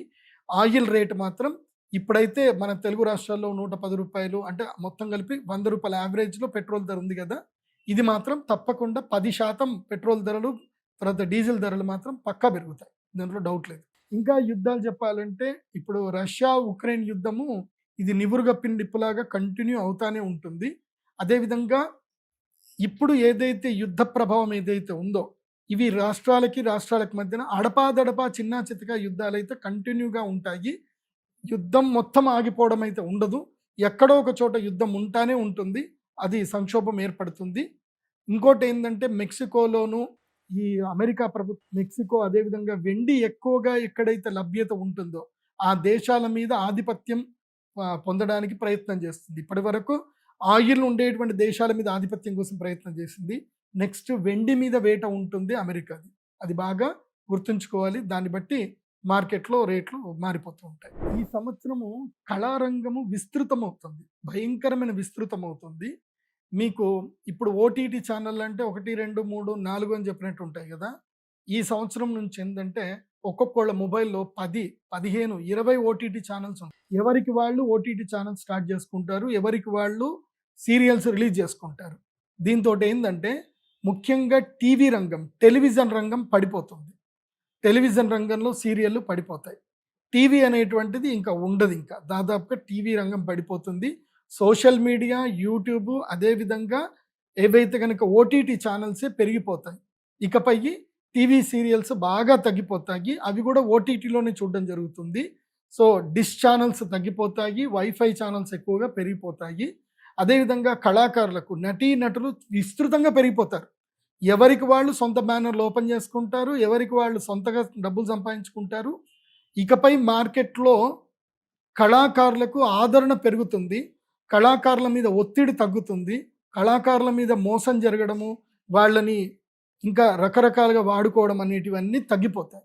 ఎవరికి వాళ్ళు సొంతగా వాళ్ళు డెవలప్ అయ్యే అవకాశం ఉంటుంది. ఇక నుంచి కళాకారులకు మంచి లాభాలు కలుగుతాయి, చాలామంది డబ్బులు సంపాదించుకుంటారు. ఒకప్పుడు ఒక ఊరి నుంచో ఒక ప్రదేశం నుంచో కేవలం ఒక 10-20 మంది కళాకారులు వచ్చేవాడు అంటారు. ఇప్పుడు ప్రతి ప్రదేశంలోనూ కళాకారులు పెరుగుతారు. దీనివల్ల కళారంగంలో ఇంప్రూవ్మెంట్ ఉంటుంది. కాకపోతే థియేటర్లకు డబ్బులు తగ్గిపోతాయి, థియేటర్లకు జనాలు వెళ్ళడం తగ్గుతుంది, ఓటీటీ ఛానల్స్కి ఎక్కువగా పెరుగుతుంది. దీన్ని బేస్ చేసుకొని భవిష్యత్తులో ప్రొడ్యూసర్లు ఎవరైనా ఉంటే కనుక మీరు సొంత ప్రొడక్షన్ యూనిట్లు పెట్టుకోవడం, సొంత ఓటీటీ ఛానల్స్ చేసుకునే ప్రయత్నాలు చేసుకుంటే బాగుంటుంది. యూట్యూబ్ రంగాన్ని కానీ, సోషల్ మీడియా రంగంలో కానీ, అడ్వర్టైజ్మెంట్ రంగంలో వాళ్ళకి కానీ విపరీతమైన డబ్బు లాభాలు ఉంటాయి. ఇంకా అమెజాన్, ఫ్లిప్కార్ట్ లాంటి ఇంకా ఛానల్స్, కొత్త వెబ్సైట్లు, కొత్త సెల్లింగ్ ప్లాట్ఫామ్స్ ఇంకా పెరుగుతాయి. కాకపోతే ప్రజలు మోసపోయే అవకాశం కూడా ఉంటుంది. దొంగలు ఎక్కువగా ఉంటారు కాబట్టి ప్రజలు అప్రమత్తంగా ఉండాలి. కాకపోతే ఈ సంవత్సరం నుంచి విస్తృతమైన వ్యాపారాలు కళారంగం ద్వారా పెరిగేటువంటి అవకాశం ఉంటుంది. ఈ సంవత్సరం ప్రకృతి వైపరీత్యాలు ఉన్నాయి. ముఖ్యంగా గోదావరి నదీ పరివాహ ప్రాంతం వాళ్ళకి మాత్రం ప్రకృతి విపత్తులు ఉన్నాయి. ఈసారి సీమ ప్రాంతం అంటే కోనసీమ అని అంటారు కదా, ఏవైతే లంక ద్వీపాలు ఏవైతే ఉన్నాయో ఆ గ్రామ ప్రజలు చాలా అప్రమత్తంగా ఉండాలి. ప్రతి ఒక్కళ్ళు తమ ఇండ్లలో ప్లాస్టిక్ బోట్స్, ఇట్లా గాలి కొట్టేస్తే నిండిపోయే ప్లాస్టిక్ బోట్లు కానివ్వండి, అదేవిధంగా లైఫ్ జాకెట్స్ కానీ పెట్టుకోండి. ఈ సంవత్సరం గోదావరి నదికి వరదలు వచ్చే అవకాశం ఉంటుంది. విపరీతమైనటువంటి ఉధృతి ఉంటుంది. కృష్ణానది కాస్త తక్కువ కానీ గోదావరి నదికి చాలా ఎక్కువగా వరద ఉండే అవకాశం ఉంటుంది ఈ సంవత్సరం. అదేవిధంగా ఈ సంవత్సరము సంక్షోభం అంటే పెద్దగా ఏమీ లేదు, కానీ వర్షాలు ఒకే ఒక చోట కుంభవృష్టి కురుస్తాయి. సేమ్ పోయిన సంవత్సరం ఎట్లాగైతే పడ్డట్టుగా దాన్ని ఏమంటారు క్లౌడ్ బస్ట్లు ఏవైతే అంటారో ఆ క్లౌడ్ బస్ట్లు వచ్చే అవకాశం ఉంటుంది. తీర ప్రాంతం లోపల సముద్రము వెనక్కి వెళ్ళే అవకాశం ఉంటుంది. ఒక్కసారి సముద్రం మొత్తం వెనక్కి వెళ్ళి మళ్ళీ ముందుకు తన్నుకొచ్చే అవకాశం ఉంటుంది. కొన్ని భౌగోళికంగా కొన్ని మార్పులు వస్తాయి తీర ప్రాంతం లోపల. ఆ విషయంలో అప్రమత్తంగా ఉండండి. ఇంకోటి, మత్స్య సంపద తగ్గిపోతుంది ఈ సంవత్సరము. మత్స్య కళాకారులకు నష్టం వచ్చేటువంటి అవకాశం ఉంటుంది. కాబట్టి ఎక్కువగా దూరాలు వెళ్ళకండి. ముఖ్యంగా జాలర్లు ఎవరైతే ఉంటారో శ్రీకాకుళము, విజయనగరము, ఈ కాకినాడ, ఈ బందరు, ఈ పోర్టుకు సంబంధించి చాలామంది జాలర్లు చాలా దూరాలు వెళతారు. ఈ సంవత్సరము సంక్షోభం ఉంటుంది. మత్స్య సంపద తగ్గిపోతుంది ఈ సంవత్సరము. కాబట్టి ఆ విషయంలో అప్రమత్తంగా ఉండండి. అది కాకుండా ఈ సంవత్సరం ఎక్స్పోర్ట్స్ విషయంలో మాత్రం ఎవరైతే రొయ్యలు అవి పండించుకుంటారో వాళ్ళకి లాభదాయకంగా ఉంటుంది. ఎందుకోసమంటే సముద్రం లోపల జలచరాలు తగ్గిపోయినప్పుడు ఆర్టిఫిషియల్గా పెంచేటువంటి వాళ్ళకి డిమాండ్ పెరుగుతుంది. కాబట్టి ఈ సంవత్సరము రాస్ బిజినెస్ చేసేటువంటి వాళ్లకు మంచిగా ఉంటుంది. ఇంకా ఈ ప్రకృతి విపత్తులో భాగంగా ఈ సంవత్సరం తిరుమలలో కారు చిచ్చులు ఎక్కువగా ఉండేటువంటి అవకాశం ఉంటుంది. అడవులు భయంకరంగా తగులుబడిపోతాయి. కాబట్టి ఎండాకాలంలో అడవి ప్రయాణాలు చేయకండి. అమెరికాలో మాత్రం తీవ్రమైన సంక్షోభం ఏర్పడుతుంది. అమెరికాలో చాలా పెద్ద ఎత్తున అడవులు తగులుబడిపోతాయి. సో అమెరికా కానీ మళ్ళీ ఆస్ట్రేలియా కానీ, ఆస్ట్రేలియాలో లాస్ట్ టైం జరిగాయి. సో మళ్ళీ డూమ్స్ డే లాంటి సిచ్యువేషన్స్ 2020లో కరోనాకు ముందు ఏవైతే అగ్ని ప్రమాదాలు జరిగాయో అవి ఈ సంవత్సరం ఎక్కువగా జరిగేటువంటి అవకాశాలు ఉన్నాయి. ఇంకొకటి విషయం బాగా గుర్తుపెట్టుకోండి, ఈ సంవత్సరం విష ప్రయోగాలు ఎక్కువగా జరుగుతాయి. ఇదే ఎక్కువగా మనుషుల వల్ల జరిగేటువంటి విష ప్రయోగాలు ఎక్కువగా ఉంటాయి ఈ సంవత్సరం. స్టాక్ మార్కెట్ అంటేనే అది కదలికలు ఉంటాయి, కిందికి మీదికి కిందికి మీదికి రెగ్యులర్గా ఉంటాయి. దాన్ని అనాలిసిస్ చేయడం ఎవరి వల్ల కాదు. కాకపోతే నేను ఒక్క విషయం చెప్తాను, జాగ్రత్తగా వినండి. ఈ సంవత్సరం స్టాక్ మార్కెట్లో అక్షయ తృతీయ నుంచి మంచి బుల్ మార్కెట్ ఉంటుంది. అక్షయ తృతీయ తర్వాత జూన్ నుంచి ఇంకా భయంకరమైన బుల్ మార్కెట్ ఉంటుంది. కాకపోతే వినాయక చవితి టైంకి మాత్రం వినాయక చవితి నుంచి తీసుకొని ఎప్పటి వరకు ఆల్మోస్ట్ జనవరి డిసెంబర్ వరకు, డిసెంబర్ ఫస్ట్ వీక్ వరకు బేర్ మార్కెట్ ఉంటుంది. మొత్తం స్టాక్ మార్కెట్ అంతా ఎరుపు రంగుతో ఎరుపెక్కిపోతుంది కంప్లీట్గా. సో ఈ టైం ప్యాటర్న్ ఏదైతే చెప్పానో దాని ప్రకారంగా వెళ్ళండి. అయితే బ్యాంకింగ్ సెక్టార్లో బ్యాంకింగ్ స్టాక్స్ మంచిగానే రాణిస్తాయి, కానీ ఐటీ స్టాక్స్ మాత్రం ఈ సంవత్సరం పెద్దగా పుంజుకోవు. అయితే ఫుడ్కి సంబంధించిన స్టాక్స్ మంచిగానే పెరుగుతాయి. డెలివరీ పార్ట్నర్ సంబంధించిన స్టాక్స్ బాగా పెరుగుతాయి. అదేవిధంగా సిల్వరు, ఎలక్ట్రానిక్స్, ఎలక్ట్రికల్ రంగానికి సంబంధించిన స్టాక్స్ బాగా పెరుగుతాయి. ముఖ్యంగా వైర్లు తయారు చేసేటువంటి ఏదైతే ఉంటుందో కాపర్ వైర్స్ కానివ్వండి, తర్వాత ఈ సోలార్ ప్యానల్స్ తయారు చేసేటివి కానివ్వండి, తర్వాత ఐటీ హబ్ రిలేటివ్ లేదైతే ఏవైతే డేటా సెంటర్లు రన్ చేస్తాయో వాటి రిలేటెడ్గా స్టాక్స్ మాత్రం మంచి లాభాలు ఇస్తాయి. ఈ సంవత్సరము ఉగాది వరకు మాత్రమే, అంటే ఇప్పుడు ఇట్లా ఉగాది చెప్తున్నాను కాబట్టి ఈ ఉగాది అయిన తెల్లారి నుంచి మాత్రం వెండి ధర 3 లక్షల రూపాయల కేజీకి పైనే ట్రేడ్ అవుతుంది తప్ప దానికైతే కింద ట్రేడ్ అవ్వదు వెండి అయితే. అంటే స్టాక్ మార్కెట్ ఎంసీఎక్స్ మార్కెట్ చూస్తే 2,85,000 నుంచి 2,90,000 స్ట్రాంగ్ సపోర్ట్ జోన్కి వెళ్ళిపోతుంది ఉగాది తర్వాత. దానికన్నా కింద పడుతుంది, కానీ ఎప్పుడు పడుతుంది అని అంటే ఆ సపోర్ట్ జోన్ 2,67,000 సపోర్ట్ జోన్కి రీచ్ అవుతుంది. ఎప్పుడు అంటే ఏదో ఒక్కరోజు భయంకరంగా పడి అట్లా రీచ్ అవుతుంది. ఎవరైనా తక్కువలో కొనాలి అనుకుంటే 2,65,000కి కింద వెండి ఉన్నప్పుడు ధైర్యంగా మీరు చూసి కొనుక్కోవచ్చు. కానీ 3 లక్షల రేటు మాత్రం వెండి దాటుతుంది. ఇక దానికన్నా పడడం అయితే ఎప్పుడో ఒకసారి నెలకొకసారో 2 నెలలకొకసారో పడుతుంది తప్ప మళ్ళీ మార్కెట్ ఎప్పుడైనా సరే కన్సాలిడేషన్ తీసుకొని స్ట్రాంగ్ సపోర్టు 2,85,000కి వెండి సపోర్ట్ తీసుకుంటుంది. గోల్డ్ వచ్చేసి స్ట్రాంగ్ సపోర్టు 1,75,000కి అక్షయ తృతీయ తర్వాత సపోర్ట్ తీసుకుంటుంది. అక్షయ తృతీయ వరకు గోల్డ్ ధరలు అంత ఇంత పెరుగుతూ ఉంటాయి తప్ప అక్షయ తృతీయ తర్వాత మాత్రం బంగారము 1,70,000కి 65,000కి ఇంకా తగ్గదు. ఇంకా అక్కడికి సపోర్ట్ జోన్ అయిపోతుంది. దాని తర్వాత బంగారము ఒక్కసారి 2 లక్షల వరకు 2,15,000 20,000 దాకా రీచ్ అయ్యి మళ్ళీ 2,85,000 దగ్గర స్ట్రాంగ్ సపోర్ట్ తీసుకునే అవకాశం ఉంటుంది బంగారము. కాకపోతే వచ్చే సంవత్సరం వరకు చూస్తే కనుక బంగారం యొక్క ధర వచ్చే ఉగాది రాశి ఫలాలకు చెప్తే కనుక బంగారం ధర 2,25,000 దాటే ఉంటుంది తప్ప తగ్గడం అయితే ఉండదు. బంగారం ధర పెరుగుతుంది. ఈ సంవత్సరం బ్యాంకింగ్ సెక్టార్లు కూడా చాలా బాగా రాణిస్తాయి. బ్యాంకింగ్ సెక్టార్లు 12% వృద్ధిలో మంచి ముందుకు వెళ్ళే అవకాశం ఉంటుంది. అయితే ప్రజలు ఈ సంవత్సరం ఎక్కువగా అప్పుల పాలవుతారు. సో అది ఉంది. రాష్ట్రాలు కానీ ప్రజలు కానీ ప్రభుత్వాలు కానీ అప్పుల పాలయ్యే అవకాశం ఎక్కువగా ఉంటుంది ఈ సంవత్సరం విద్యారంగంలో మంచి మార్పులు వస్తాయి. విద్యార్థులు సరికొత్తమైనటువంటి విచక్షణతో కూడుకుని ముందుకు వెళతారు. ముఖ్యంగా విద్యారంగంలో ప్రజలు తొందరగా న్యాయ వ్యవస్థ గురించి నేర్చుకోవడం కానీ టెక్నాలజీ నేర్చుకోవడం కానీ ప్రజలు ఎక్కువగా మక్కువ చూపిస్తారు. విద్యార్థులు ముఖ్యంగా మార్కుల వెంట పడకుండా తమ యొక్క టెక్నాలజీ స్కిల్స్ ఎక్కువగా డెవలప్ అయ్యేటట్టుగా విద్యార్థుల్లో ఒక మంచి అవగాహన ఏర్పడే అవకాశం ఉంటుంది. సో ఈ సంవత్సరం విద్యా విషయంలో కానివ్వండి, అదేవిధంగా వైద్య రంగంలో కూడా సరికొత్త టెక్నాలజీ వస్తుంది. ఇంతకు మునుపు ఏంటంటే ఓపెన్ హార్ట్ సర్జరీ చేయాలన్నా సరే చాలా ఉండేటివి. ఇప్పుడు ఓపెన్ హార్ట్ సర్జరీలు మొత్తం బంద్ అయిపోతాయి. నానో టెక్నాలజీ డెవలప్ అవుతుంది. చిన్న ట్యాబ్లెట్ లాంటిది ఇంజెక్షన్ లాగా ఇస్తారు. చిన్న ట్యాబ్లెట్ ఇస్తారు. ఆ రోబో లోపలికి వెళ్ళిపోతుంది. మొత్తం హార్ట్ బ్లాకేజెస్ అంతా నీట్గా క్లీన్ చేసేసి బయటకు వచ్చేస్తుంది. సో ఫ్యూచర్లో nano technology, nano robots AI తోటి వస్తున్నాయి. సో అవే మాన్యువల్గా వెళ్ళిపోయి ఎక్కడెక్కడ ఏమున్నాయో చక్కగా డాక్టర్లు వీడియో గేమ్ ఆడడం స్టార్ట్ చేస్తారు. సో మంచిగా కెమెరా పెట్టేసుకొని వీడియో గేమ్ లాగా దాన్ని ముందుకు తీసుకెళ్ళి అక్కడ ఏవైతే ప్రాబ్లమ్స్ ఉన్నాయన్నీ సాల్వ్ చేస్తారు. అండ్ ఇన్ ఫ్యూచర్లో కిడ్నీ స్టోన్తో బాధపడే వాళ్ళకి కూడా పెద్దగా ప్రాబ్లం ఏం రాదు. కిడ్నీ దగ్గర కూడా ఏదైతే యురేత్రా లోపల చిన్న రోబో పంపించేస్తారు. అది వెళ్ళిపోయి మంచిగా కిడ్నీ స్టోన్ అంతా అది బంద్ చేసి బయటకు వచ్చేస్తుంది. నొప్పి లేకుండా కిడ్నీ స్టోన్ ట్రీట్మెంట్ కూడా జరిగిపోతుంది.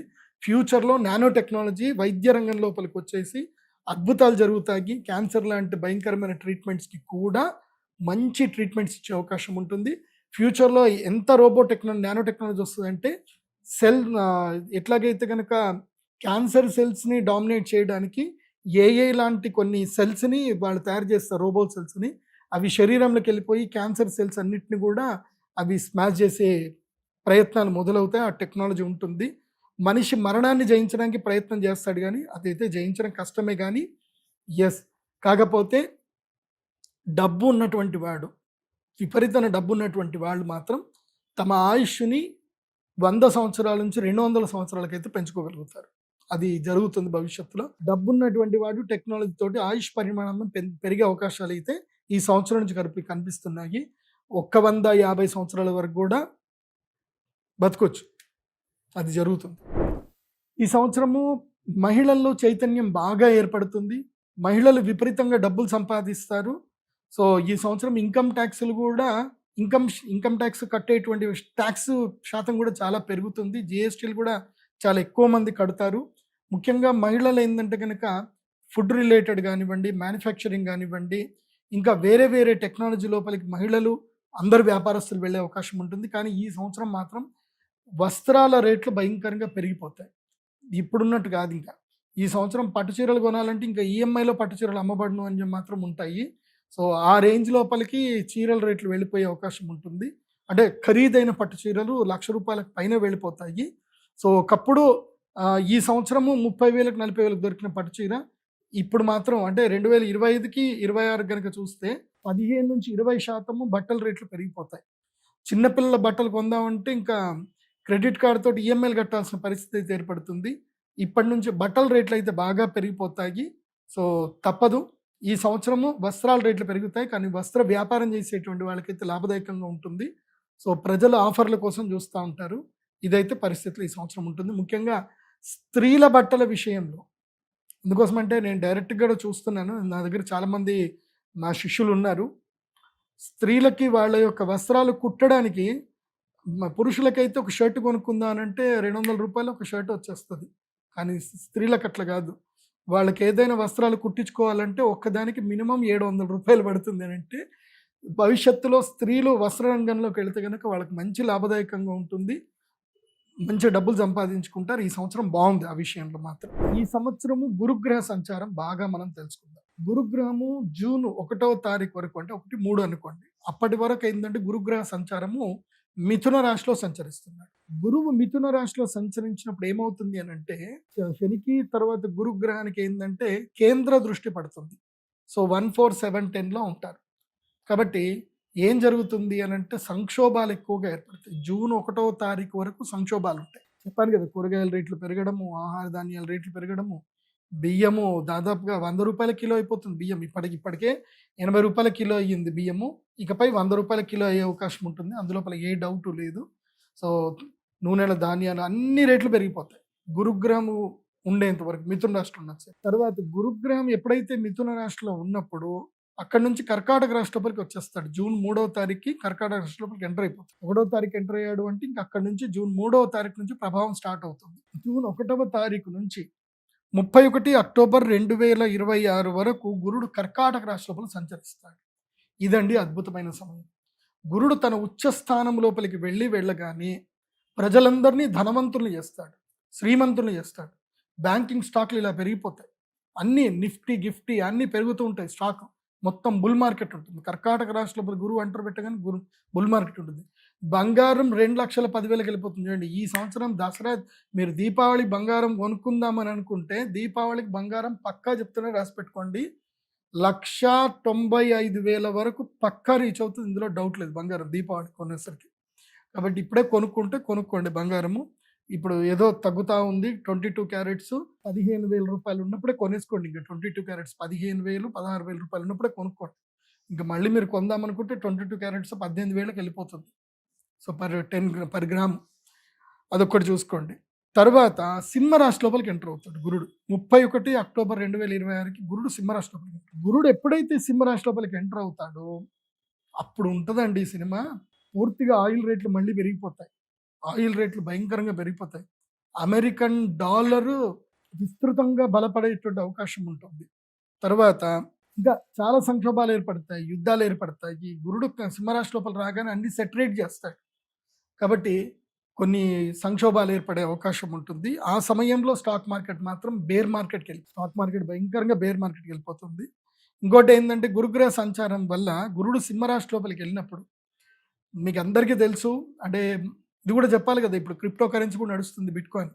10th అక్టోబర్ 2025 రోజున బిట్కాయిన్ దమ్మని కింద పడిపోయింది. ఆ రోజు పడ్డదంటే $1,25,000 దగ్గర ఉండే బిట్కాయిన్ దాదాపుగా $60,000 రీచ్ అయిపోయింది. కానీ ఎప్పుడైతే గురుడు సింహరాశి లోపలికి ఎంటర్ అవుతాడంటే నెక్స్ట్ మళ్ళీ 31 అక్టోబర్కి బిట్కాయిన్ ప్రైస్ వచ్చేసి 1,30,000 దాటిపోతుంది. మళ్ళీ అవకాశాలు ఉన్నాయి. అది మళ్ళీ మిమ్మల్ని పెట్టుబడి పెట్టమని చెప్పట, అది మీ ఇష్టం. నేను చెప్పేది నేను చెప్తున్నాను, నా అనాలిసిస్ మాత్రమే చెప్తున్నాను. పెట్టుబడి వ్యవహారాలంతా కూడా మీ విచక్షణ. తర్వాత శని మీనరాశి లోపలికి ప్రవేశించాడు. ఆల్రెడీ మీనరాశి లోపల ఉన్నాడు. ఈ సంవత్సరం అంతా కూడా శని మీనరాశిలోనే ఉంటాడు, ఎక్కడికి జరగడు, అక్కడనే కూర్చుంటాడు. కాబట్టి శని మీనరాశిలో సంచరించిన రోజులు జలప్రలయాలు, నౌకా ప్రమాదాలు, అదేవిధంగా నీటి ప్రమాదాలు, నీరు కలుషితం అవ్వడము, తర్వాత రసాలు నీరసాలు అంటే లిక్విడ్కి సంబంధించిన ఇనుము ధర పెరగడము, సిమెంట్ ధర పెరగడము, తర్వాత ఆయిల్ ధరలు పెరగడము, తర్వాత వెండి ధర పెరగడం, బంగారము, అన్నీ మొత్తం భూమి ధాతువుల ధరలన్నీ కూడా సామాన్యులకు రీచ్ కానంత దూరంగా పెరిగిపోతాయి. సో స్టీల్ రేట్లు కూడా భయంకరంగా పెరిగిపోయే అవకాశం. ఇక రాహువు కుంభరాశిలో సంచరిస్తున్నాడు. రాహువు కుంభరాశిలో సంచరించిన రోజులు ఏం జరుగుతుంది అనంటే మిత్రద్రోహాలు ఎక్కువగా జరుగుతుంది. ఫ్రెండ్షిప్ మీద వాల్యూస్ ఉండవు. ఫ్రెండ్ కొట్లాడుకుంటారు. ఫ్రెండ్ అంతగా ఇవన్నీ చెప్పుకుంటారు, మోసాలు చేసుకుంటారు. సో ఆ డైలాగ్ని ఎవరైనా కొట్టారనుకోండి, ఆ ఫ్రెండ్ వాళ్ళు ఈ ఫ్రెండ్ వాళ్ళు నేను ఫ్రెండ్ని అంటే ఓకే, నేను ఆ ఫ్రెండ్ని ఆ ఫ్రెండ్ నన్ను మోసం చేశాడు కాబట్టి ఫ్రెండ్షిప్ లేదు అని చెప్పండి. ఫ్రెండ్షిప్లో డబ్బులు ఇచ్చుకోకండి. సో బంధు మిత్ర కలహము శత్రుభయము, రోగపీడ, ధనవ్యయము, తర్వాత బంధనం, ఇవన్నీ కూడా రాహు ఉండడం వల్ల జరుగుతుంది. కాబట్టి ప్రజలు ఎక్కువగా మోసపోతారు. మోసగాళ్ళకి ఇది పెట్టిన సమయం. ఇది నిజంగా చెప్పాలంటే ఇది ఎవడైనా మోసం చేయడమే క్రైమే వృత్తిగా ఎంచుకున్నాడు మాత్రం విపరీతంగా డబ్బులు సంపాదించుకుంటారు. అదేవిధంగా క్రిమినల్స్ని పట్టుకునే వాళ్ళు కూడా బాగా డబ్బులు సంపాదించుకుంటారు. మధ్యలో ఎవడైతే మోసపోతాడో వాడికి మాత్రం ఏమీ దొరకదు. దొంగల్ని పట్టుకునే వాళ్లకు డబ్బులు దొరుకుతాయి, దొంగల నుంచి మోసం చేసే వాళ్ళకి సామాన్యం నుంచి డబ్బులు వస్తాయి, కానీ మోసపోయిన వాడికి మాత్రం న్యాయం దొరకదు. బాగా గుర్తుపెట్టుకోండి, అర్థమవుతుందా? సో వాళ్ళిద్దరు బాగుంటారు, మధ్యలో మీరే నష్టపోయేది. కాబట్టి అత్యాశ పడకండి. తర్వాత కేతువు సింహరాశిలో సంచరణ రోజులు విద్యార్థులకు మంచి గుర్తింపు వస్తుంది. కేతువు ఏంటంటే సింహరాశిలో వెళ్ళగానే ఏంటంటే రీసెర్చ్లో డెవలప్మెంట్స్ బాగా పెరుగుతాయి. సో నానో టెక్నాలజీ పెరుగుతుంది, ఇందాక చెప్పాను కదా, డ్రోన్ టెక్నాలజీ పెరుగుతుంది, చాలామంది డ్రోన్స్ వాడతారు. సో వ్యవసాయం లోపలికైతే మంచిగా టెక్నాలజీ మంచి ఇంప్రూవ్మెంట్ వస్తుంది. అదేవిధంగా వైద్య రంగంలో కూడా టెక్నాలజీ మంచి ఇంప్రూవ్మెంట్స్ వస్తాయి. ఇది గ్రహ సంచారం బట్టి. ఎందుకోసం అంటే ఈ 4 గ్రహాలు ప్రధాన సంచారం. సూర్యుడు, శుక్రుడు, గురుడు, బుధుడు వీళ్ళు మారుతూనే ఉంటారు. చంద్రుడు రోజు మారుతూ ఉంటాడు. కాబట్టి వాళ్ళవి నేను ప్రతి నెల ఈసారి సుమన్ టీవీలో రాశిఫలాలు ఇచ్చే ప్రయత్నం చేస్తాను. ప్రతి నెల ఫస్ట్ వీక్లో మాత్రం రాశిఫలాలు వస్తాయి. సో గీతాంజలి గారితో చేస్తాను. సో అందరూ రాశిఫలాలు చూడండి. ఇక ఈ సంవత్సరము వాస్తుకర్తరి అంటే ఎప్పుడెప్పుడు ఇల్లు కట్టకూడదు అనేటువంటి టైం ఒకటి ఉంటుంది. ఆ టైం చెప్తాను, నోట్ చేసుకోండి. ఈ సంవత్సరము వైశాఖ మాసంలోను అదేవిధంగా అధిక జ్యేష్ఠ మాసంలోను ఇల్లు కట్టడానికి పనికిరాదు. ఆ టైంలో హాలిడే, అంటే ఇంజనీర్స్ అందరూ కూడా హాలిడే తీసుకోవాలి. అప్పుడు కన్స్ట్రక్షన్స్ ఏవి చేయకూడదు. చేస్తే వాళ్ళకి అరిష్టం జరిగే అవకాశం ఉంటుంది. అవి డేట్లు చెప్తాను, నోట్ చేసుకోండి. 4th మే 2026 నుంచి 28th మే 2026 వరకు, అంటే మే నెలల్లో ఈ అక్షయ తృతీయ టైంలో, అక్షయ తృతీయ తర్వాత మే నెలల్లో వైశాఖ మాస కృష్ణపక్ష తృతీయ నుంచి అదేవిధంగా అధిక జ్యేష్ఠ మాస శుక్లపక్ష ద్వాదశి వరకు కర్తరి త్యాగము. అంటే కర్తరి అంటే ఏ పనులు చేయకూడదు, ముఖ్యంగా విశ్వకర్మలు వాళ్ళ పని త్యాగం చేయాలి అని అంటారు. అప్పుడు వాళ్ళు రెస్ట్ తీసుకోవాలి. విశ్వకర్మలు రెస్ట్ తీసుకోవాల్సిన టైము 4 మే నుంచి 28 మే వరకు బాగలేదు. తర్వాత విశాఖ కర్తరి ఒకటి వస్తుంది. అది ఎప్పుడు అంటే ఆశ్వయుజ మాసంలో వచ్చేటువంటి అవకాశం ఉంటుంది. ఇది 6 నవంబర్ 2026 నుంచి 19 నవంబర్ 2026 వరకు మళ్ళీ కర్తరి త్యాగం ఉంటుంది. అంటే ఆ టైంలో కనుక కర్తరి ప్రవేశం అవుతుంది. కాబట్టి 6th నవంబర్ 2026 నుంచి 19 నవంబర్ 2026 వరకు, 19th నవంబర్ వరకు కర్తరి ఉంటుంది. కాబట్టి అప్పుడు కూడా ఇల్లు కట్టడానికి పనికిరాదు. కొంతమంది గృహప్రవేశాలు కూడా చేయొద్దని అంటారు. బట్ మీ దగ్గరలో ఉండేటువంటి శాస్త్ర పండితుల్ని సంప్రదించి గృహప్రవేశాలు ఏమైనా కావాలి అని అంటే చేసుకోవచ్చు. ఇక ఈ సంవత్సరం పెళ్లి ముహూర్తాల విషయంలోకి వస్తే ఈ సంవత్సరం కొంచెం మనకి లక్ మంచి టైం అని చెప్పాలి. ఎందుకోసం అంటే ఈ సంవత్సరము మంచి మాసములో మూఢాలు ఏమి రాలేదు. ముఖ్యంగా గురుమౌఢ్యమి చాలా పెద్దగా వచ్చేది, గురుమౌఢ్యమే ఉంటుంది. ఆ గురుమౌఢ్యమే అయితే కనుక ఈ సంవత్సరము ఆషాఢ మాసంలోనే వచ్చింది. కాబట్టి ఈ సంవత్సరము పెళ్ళి పురోహితులకు కానీ, బాజాబచింద్రులకు కానీ, వంటలు చేసే వాళ్ళకి కానీ, డెకరేషన్ల వాళ్ళకి కానీ బిజినెస్ ఎక్కడ లాస్ లేదు. అన్సీజన్ ఏదైతే ఉందో ఆ టైంలోనే గురుమౌఢ్యం వచ్చింది కాబట్టి కంగారేం లేదు. ఈ సంవత్సరం గురుమౌఢ్యమి 14 జూలై 2026 అధిక జ్యేష్ఠ మాసం యొక్క అమావాస్య రోజు. ఎప్పుడైతే జ్యేష్ఠ అమావాస్య రోజు వస్తుంది, తర్వాత అధిక జ్యేష్ఠ మాసం ఎట్లా స్టార్ట్ అవుతుంది కాబట్టి అప్పుడు 14 జూలై 2026 నుంచి 13 ఆగస్టు 2026 వరకు, అంటే శ్రావణ శుక్ల ప్రతిపద, అంటే ఆల్మోస్ట్ అధిక మాసం అంతా కూడా అధిక జ్యేష్ఠ మాసము తర్వాత ఆషాఢ మాసం అంతా కూడా పోయి ఇక ఈ సంవత్సరము ఏ టెన్షన్ లేకుండా మౌఢ్యం వెళ్ళిపోతుంది. కాబట్టి మూఢం ఈసారి ఆషాఢ మాసంలోనే వస్తుంది కాబట్టి ఏ టెన్షన్ లేదు. ఇక ఎప్పుడు మళ్ళీ చెప్తున్నాను, డేట్ నోట్ చేసుకోండి. 14 జూలై 2026 నుంచి 13 ఆగస్టు 2026 వరకు గురుమౌఢ్యమి. ఇక శ్రావణ మాసంలో పెళ్ళిళ్ళు ఉంటాయి. తర్వాత మళ్ళీ శుక్రమౌఢ్యం ఒకటి వస్తుంది, అది 10 రోజులు వస్తుంది. మెయిన్గా దసరా అయిపోయిన తర్వాత వస్తుంది, దసరా టైంలో వస్తుంది. 19 అక్టోబర్ 2026లో ఆశ్వయుజ శుక్ల అష్టమి. సో 19 అక్టోబర్ అంటే దసరాకి 2 రోజుల ముందు దుర్గాష్టమి రోజు శుక్రమౌఢ్యం మొదలవుతుంది. కాబట్టి దుర్గాష్టమి నుంచి మొదలయ్యి 29th అక్టోబర్ 2026 వరకు, అంటే కృష్ణపక్ష ఆశ్వయుజ కృష్ణపక్ష చతుర్థి వరకు, అంటే సంకష్టహర చతుర్థి వరకు మాత్రమే ఉంది. కాబట్టి ఈ మధ్యలోనే ఆ అమ్మవారి యొక్క నవరాత్రులు అయిపోతాయి, మనకి కోజాగిరి పౌర్ణమి అయిపోతుంది. కాబట్టి జస్ట్ ఒక 10 రోజులు మాత్రమే ఈ శుక్రమౌఢ్యం ఉంది. అప్పుడు ఎట్లాగో పెళ్లి ముహూర్తాలు ఏమీ లేవు కాబట్టి అందరికీ మంచిదే. ఆ తర్వాత పెళ్లి ముహూర్తాలు మొత్తం ఈ సంవత్సరం అంతా గట్టిగా పెళ్లి ముహూర్తాలని, ఈ సంవత్సరం ముహూర్తాలు అన్నీ ఉన్నాయి. ఈ సంవత్సరము చైత్రమాసము, వైశాఖ మాసము, అదేవిధంగా జ్యేష్ఠ మాసములు, అధిక జ్యేష్ఠ మాసం వచ్చింది కాబట్టి అది తీసేసి నిజ జ్యేష్ఠ మాసంలోనూ పెళ్లి చేసుకోవచ్చు. ఇంటికి పెద్దవాళ్ళు మాత్రం పెళ్లి చేసుకోవడానికి పనికిరాదు. అంటే జ్యేష్ఠ మాసము, జ్యేష్ఠపుత్రుడు, జ్యేష్ఠపుత్రిక, లేదా జ్యేష్ఠ నక్షత్రం పుట్టినటువంటి వాడు, జ్యేష్ఠపుత్రుడు, జ్యేష్ఠపుత్రిక, జ్యేష్ఠ మాసం, ఇవి కాంబినేషన్ కుదరదు. ఒక్క జ్యేష్ఠ పిల్లవాడు ఒక్కోడే ఉండి జ్యేష్ఠ మాసంలో పెళ్లి చేసుకొని పెళ్లి కూతురు చిన్నపిల్లదైనా పెళ్లి కొడుకు చిన్నపిల్లవాడైనా పర్వాలేదు చేసుకోవచ్చు. త్రిజ్యేష్ఠ కలవకుండా చూసుకోండి. ఆ తర్వాత శ్రావణ మాసంలో పెళ్ళిళ్ళు ఉన్నాయి. ఆశ్వయుజ మాసంలో కృష్ణపక్షంలోను శుక్లపక్షంలో కొన్ని రోజులు, కృష్ణపక్షంలో కొన్ని రోజులు పెళ్లి ముహూర్తాలని. తర్వాత కార్తీక మాసంలోనూ పెళ్ళిళ్ళు ఉన్నాయి. చాలామంది కొంతమంది కార్తీక మాసంలో పెళ్లి చేసుకోరు కొన్ని సాంప్రదాయంలో. సో కార్తీక మాసంలో పెళ్ళి ఉన్నాయి. మార్గశీర్ష మాసంలో అయితే 100% అందరూ పెళ్లి చేసుకుంటారు. తర్వాత మాఘమాసం పెళ్ళిళ్ళు ఉన్నాయి, పాల్గొన మాసంలోనూ పెళ్ళిళ్ళు ఉన్నాయి. కాబట్టి ఏ టెన్షన్ లేదు. ఇక ఈ సంవత్సరం పుష్కరాలు.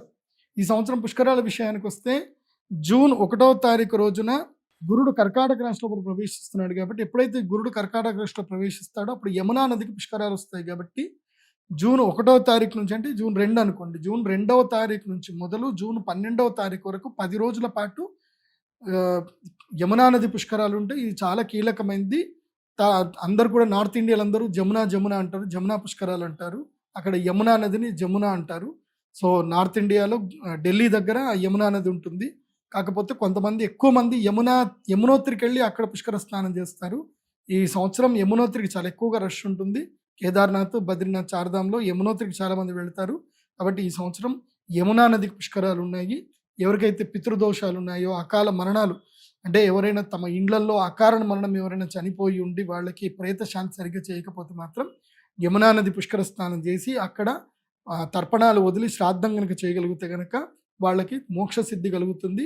యముడు వాళ్ళకి సత్కార్యం చేస్తాడు అంట. ఎందుకోసమంటే యముని యొక్క సోదరి యమునా నది కాబట్టి యమునా నదికి పుష్కరాలు వచ్చినప్పుడు పుష్కర స్నానం చేసి ఎవరైతే శ్రాద్ధాది కర్మలు చేస్తారో, ఎవరైనా అకాల మరణం చెంది ఆత్మహత్య చేసుకొని తర్వాత ఊరికే గర్భనష్టాలు జరిగినా వాళ్ళందరూ వెళ్ళి యమునా నది పుష్కర స్నానం చేసి అక్కడ తిలదానం చేయడము, అంటే నువ్వులు నీళ్లు వదిలిపెట్టడము, అక్కడ పిండం పెట్టడము, అక్కడ అందరికి అన్నదానం చేయడం వలన అక్కడ యమలోకంలో ఉండేటువంటి వాళ్ళకి యముడు సత్కార్యం చేసి విమోచనం కలిగిస్తాడు అని శాస్త్రవచనం. కాబట్టి యమునా నది పుష్కరంలో అందరూ స్నానం చేయవచ్చు. ఇది యమునా నది పుష్కరం యొక్క ప్రాముఖ్యత. ఈ సంవత్సరం 4 గ్రహణాలు జరుగుతున్నాయి. ఆ గ్రహణాలు ఎప్పుడంటే 12 ఆగస్టు 2026 సంపూర్ణ చంద్రగ్రహణము. ఇది శ్రావణ మాసంలో ఏర్పడుతుంది. కాబట్టి శ్రావణ మాసంలో ఏర్పడేటువంటి సూర్యగ్రహణము ఇది చాలా కీలకమైన సూర్యగ్రహణం ఇది. తర్వాత 28 ఆగస్టు 2026 తారీఖు పాక్షిక చంద్రగ్రహణం ఏర్పడుతుంది. ఇది కూడా శ్రావణ పౌర్ణమి ఏర్పడే అవకాశం ఉంటుంది. తర్వాత 6 ఫిబ్రవరి 2027 ఫిబ్రవరిలో నాకు తెలిసి పుష్యమాసంలో ఏర్పడుతుంది అనుకుంటాను. పుష్య అమావాస్య అనుకుంటాను ఇది. సో అప్పుడు ఈ యొక్క సూర్యగ్రహణం ఏర్పడుతుంది, కంకణాకార సూర్యగ్రహణము. తర్వాత 20 ఫిబ్రవరి 2027 తారీఖు ప్రతిఛాయ చంద్రగ్రహణం ఏర్పడుతుంది. అంటే ఒకేసారి చంద్రుడి భూమి యొక్క ఛాయ రెండు పక్కన కనిపిస్తాయి అన్నమాట. తర్వాత ఈ గ్రహణాలు ఏవి కూడా భారతదేశంలో కనబడవు. కాకపోతే ప్రభావం అయితే భారతదేశం మీద 25% ఉంటుంది. ధన్యవాదాలు గురువు గారు. సర్వే జన సుఖినో భవంతు. శ్రీమాత్రే.